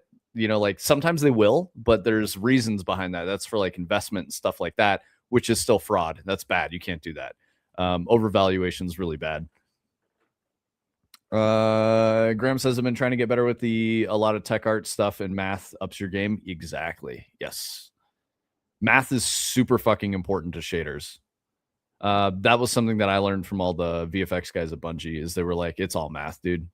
And that's why VFX is still this sort of, they refer to it as like a black box. It's like this mystery, when you learn how to do it, it's one of the only things in the game industry that like, that guy's good at VFX. That guy deserves a big paycheck. It's one of the few disciplines that works that way. Okay, so let's see if I got anything else here. Oh God, I hate this review. Assassin's Creed Black Flag Resynced review. The best Assassin's Creed game since Black Flag. It's the same game, you fucking guy. Holy shit, Mario Kart Tour is being shut down and no offline version is planned. Oh man, what? It's this is the MMO one, right? No, it's a mobile game. Oh, okay. Oh. Yeah, it confused me too, but the Switch 2 one is World Tour, not just Tour. Queen Anne, I think it all depends on your goals, dude. Like you're a game designer. Like I can tell you've got the chops for it. So like, why would you pivot into tech art? I mean, if your goal is to go get a job in AAA and be a tech artist and do that thing, do that. But if your goal is to make games that you care about, stay the course. Cell shader you built was peak tech art stuff. Nice. That was a custom rendering pipeline. We redid the deferred rendering pass to expose the shadow map and reconstruct the entire scene in a custom blend location. PP mat. It was a 2-week clusterfuck of 16-hour days for me and Jedem. I believe that. Tony's going to give people seizures doing that. The epileptic can leave, I guess. Yeah, Queen Anne, I think as with everything in games, the biggest lesson I can give people is don't focus on getting a job doing something you're not passionate about in games. If you don't have the passion, you're not going to fucking last. Like, it just won't work. Through my, 15 years, I've worked with so many people who are like fresh out of college, got a new job. They don't last 3 years. They really don't. They go find a job somewhere else. They hate doing it. You make less money. You work really hard. There's so much garbage politics in gaming. It's a very small group of people who make video games. So yeah, it's just not worth it unless you're genuinely passionate about it. And this is what you want to do for the rest of your life. Do what you find fun. Literally what I was just saying. Yeah, Adder's with me on that. Tech art is not fun if you're not passionate about it. As a tech artist, I work on lighting, VFX, tools, cinematic systems, performance, and super annoying technical bug fixing that no one else wants to fix.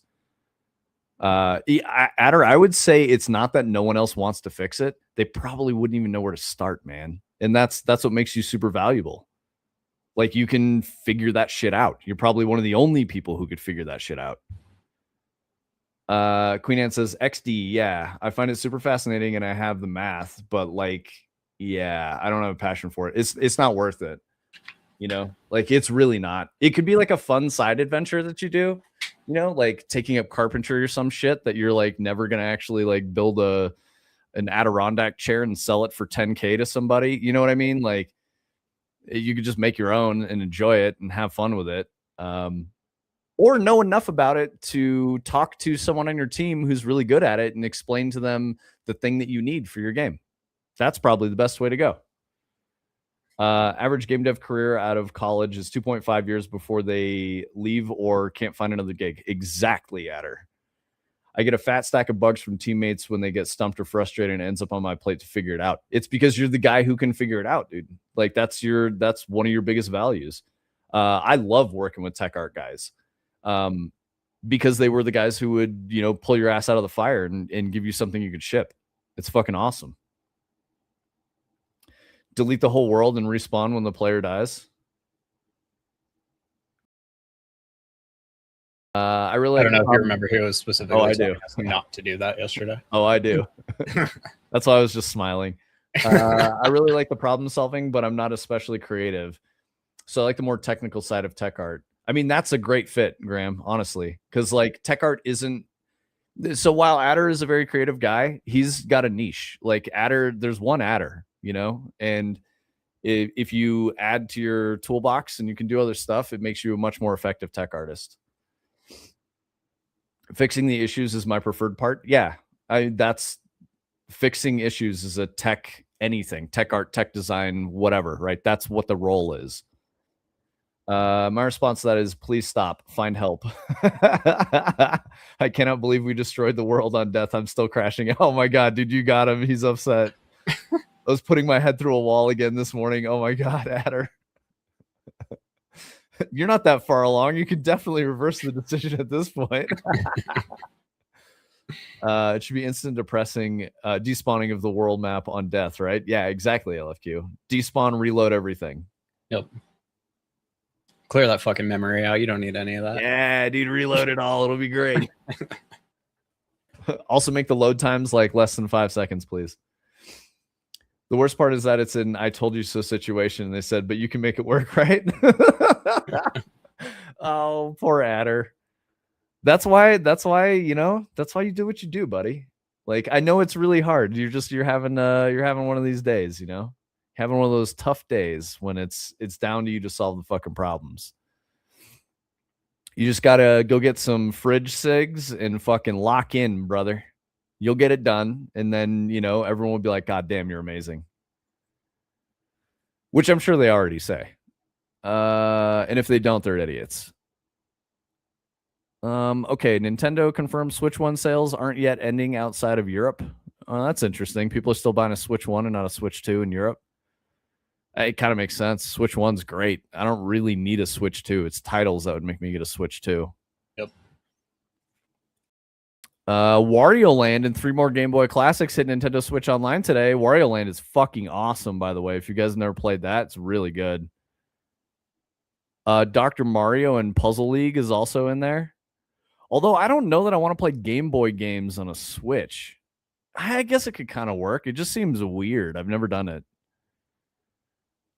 Dr. Mario and Puzzle League for Game Boy Advance.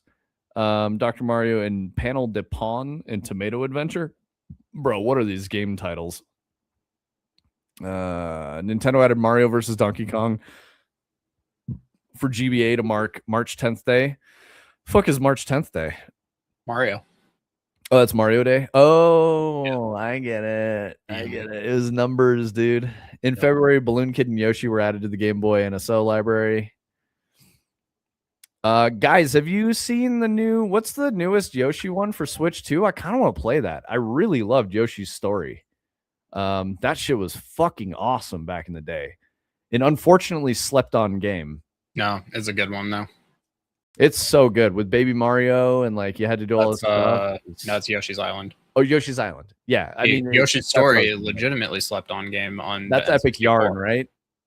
Epic Yarn's on Switch, maybe. Yoshi's Story is on N64, and it doesn't Both have Baby are Mario incredible. in it, but it's like a Yoshi platformer. Yeah, both are incredible. You don't know about these, Queen Anne?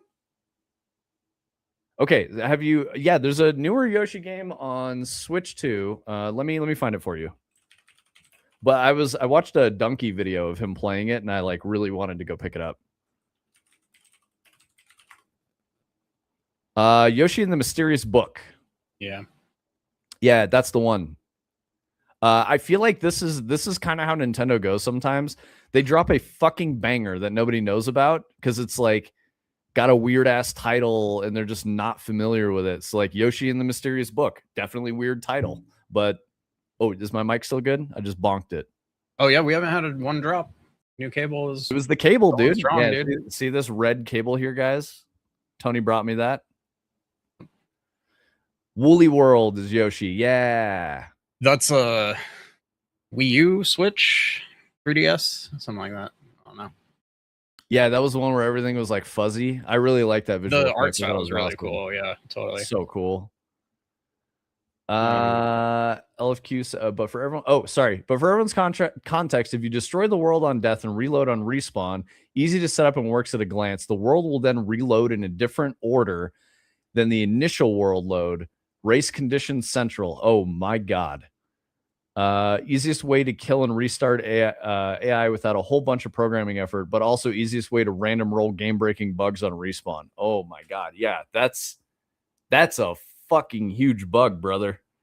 Well, I am sitting here going like, if you can design all of your systems to be like as non-deterministic as possible, then like that will stop mattering. But I'm sure you guys were kind of assuming that it was always going to spawn the same way because it does every time you start the game.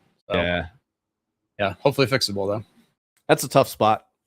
And I think, realistically, the shipping fix is probably going to be some band-aids at her. You know that. It's not going to be like, well, this clearly isn't how we can do this. We got to rebuild some shit. There's going to be no fucking way you'll get away with that. And if they fix this and do what I was just saying, generally that's going to make your code like really waterproof and resilient because it's like not relying on a bunch of like specific states and cases to be true for it to work, and it can kind of like work in any scenario, and that's going to prevent your game from breaking in more situations. So, it's going to be painful for them to figure out, but it'll probably be better on the other side for it. So, real talk, I have no idea what Tony's talking about, but I trust him to make all those choices. It's basically just like if you took like anything from Dread, right? And and we had it set up where that thing, I don't know, let's just pretend it's like the tennis courts or something. Like if we made it so the tennis courts only work when they're in the neighborhood and only work when they're like on a specific street, and they only work when the player approaches them from one direction, like 99% of the time we tested it, like we wouldn't even know that there was a problem. But if we can design it where you can drop that thing in on any street in any scenario, and no matter what you do with it, it's always going to work and behave, like that's a good thing. So again, real talk, what you just described is literally how I built everything I made in Destiny. Like the first example that's bad was how I built everything in Destiny. I just think when you're doing game dev, especially, like you don't always know exactly where stuff is going to end up, and so like you need to build in those things for like a lot of reasons, but just like the ability to like iterate and test and like try out different stuff is really helpful and important. And sometimes it's not worth the amount of effort, which is, I imagine in some of the cases that Adder's looking at right now, kind of what the reality ended up being is like they didn't do a bad job. They just chose not to spend the effort where they didn't think it was needed. So yeah. LFQ, if it makes you feel any better, I've got a couple amiibos, and the ones that I got were definitely not because I had games that use them or that I cared about in that regard. I want to say there was an exception for like Pokemon. I got one because like that was the only way to get the certain Pokemon. So I got the amiibo for it. It might have been like what the fuck is that guy's name? He's like the fighting steel type. Lucario. It might have been a Lucario to get him into Smash or some shit like that. I don't even remember.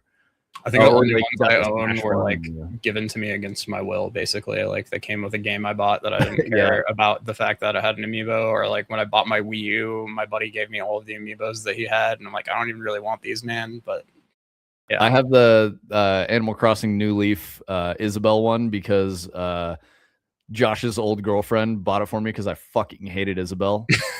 And so she's like, here you go. Happy birthday. And I was like, fuck, dude. And I got this goddamn Isabel amiibo. I haven't, yeah, never mind. I read that. I added looping checker managers that hide the cleanup processes behind the load screen. There's probably 40, 50 systems that are encountering race conditions. So tracking down the bound event errors was more work than I could complete before lock on Friday. Dude, you guys could just do a Morrowind on original Xbox and reboot the entire console under the loading screen so that the game is starting up fresh every time, and then you don't have to fix shit. Dude, that's good advice that Tony just gave. Yeah. I need to take a shower after the implementation. Since it's RNG on race conditions, the bugs that appear change with each on death. Oh, no, dude. Oh, my God. That's so scary. I mean, that's why I'm a designer. I just know, like, how it should feel when it's working right. I'm not good at, like, any of that other stuff. And there are other kinds of designers that do. They are good at that. And I would say that's more of a tech design thing than like game design, because those are somewhat different. But when you're in the indie space, you got to do both. You can't just be the at least I don't know what the face of AAA is like right now, but that's the way it used to be. Is there were highly specialized positions, which was weird. I've told you guys before, I don't really know how to write code. I had to learn everything about how to make stuff in Destiny on the job. And it's because all the tools were bespoke, and that was totally fine for them, because they were like, it wouldn't really matter if you had previous knowledge and you used a different tool somewhere else, because you're going to have to start from scratch anyway, because all of our shit is like a custom solution to everything. So it worked out well, and they hired me for how I think about things and the ideas I have and what I wanted to build. That's why I worked there. It's a very strange circumstance, and obviously that Bungie's gone. That's not how it works anymore. Yeah. Oh yeah, good call, Tony. Anyone have a raid suggestion so we can pass the group on? Probably gonna wrap it up here, but yeah, absolutely. I was looking. I don't really have any regulars on, but we did get rated. I'd like to pass it along. I totally agree. Yeah, we should just share the group. A lot of people didn't stick around, but that's okay. Graham, if you're still here and you drove people to us, do you have any suggestions for where we take it next? Yeah, or if you're going live, like any of you guys in chat, if you're going live, we can just pass everyone over to you. That's totally cool. That's basically what was implemented. They tried to restart the whole game process on death, but since there are always loaded assets and subsystems tied to the game mode, those stay loaded unless we entirely kill the game process. Yo, thank you for the follow, Travis. To the game mode. Messy. Huh. Dude, that is a spaghetti tangle for sure. You can't like reinstantiate the game mode? Like, I know the game instance is the only thing that's going to truly survive just about anything, but there's probably some stuff in the game instance too. You're just going to be chasing your tail. So, no, LFQ, Thank you for the 20 gifted, man. Yeah, I dude, thank you so really much. appreciate that, dude. You're so fucking supportive and helpful. It's crazy. We're in a dead zone for UE devs. Yeah, I mean, we could just wrap it. It feels bad to not keep the raid going, but I feel like we could just wrap it. I'm just gonna go look at the let's take a peek real quick and just see if there's something that looks interesting, and we'll just. Queen Anne, you can always go live. I mean, I know that there's a portion of a raid, and this is probably not a secret to any of you guys, but there's a portion of raids where like there's kind of a large chunk of lurkers, and if you kill the stream, they don't lurk anymore. They just go into the pit and they go nowhere. So if you want to just go live and it doesn't matter what the fuck you're doing, I mean, it could be useful to just pass the crew on over to you, Queen Anne. I don't think we've ever rated you, so I'd be totally fine with that. Or if and I'm not trying to pressure you either. If you're like, I really don't want to fucking do it, totally cool. We're okay ending it. Adder says we could have done that, but it triggered a full load screen, which made on death and respawn much longer. Got it. The solution was a couple seconds long instead, but it came with baggage. It was out of my hands during initial implementation, but I'm cleaning crew. Yeah, that's hard. Oh, thank you, Travis. Yeah, you're welcome. That's really how we do this. So, I'm assuming you're new around here and you might have just found us randomly. We're a game dev studio. We only stream 4 hours a week. So we do 2 hours today. We ran a little long today because we got rated. We got a bunch of subs. We're trying to, give back. But yeah, and we really love this community. We've been welcomed with open arms in the software and game dev category. So that's basically where we stay. But most of the time we spend is working on games. And oh, you came from a raid. All right, I'm sorry. I don't need to redo the spiel then. If you came with August raid, I might stream tomorrow, but for today I did a lot already. Yeah, no worries, Queen Anne. Endless you up on stream today went super well. Fuck yeah, dude. Well, thank you for the follow, Travis, and thanks for hanging out. You literally just sat down though? Oh, okay. All right. So yeah. So we're Fractal Grove. We're based in Colorado. We're the co-founders. I do like creative direction and stuff like that, and Tony does all the tech stuff. So he's like tech direction and kind of maintains the whole project and like our workflows and all those things. I've been a game designer for about 15 years. Tony has been an entrepreneurial software developer for what, like 12 years, 10 years, something like that, Tony?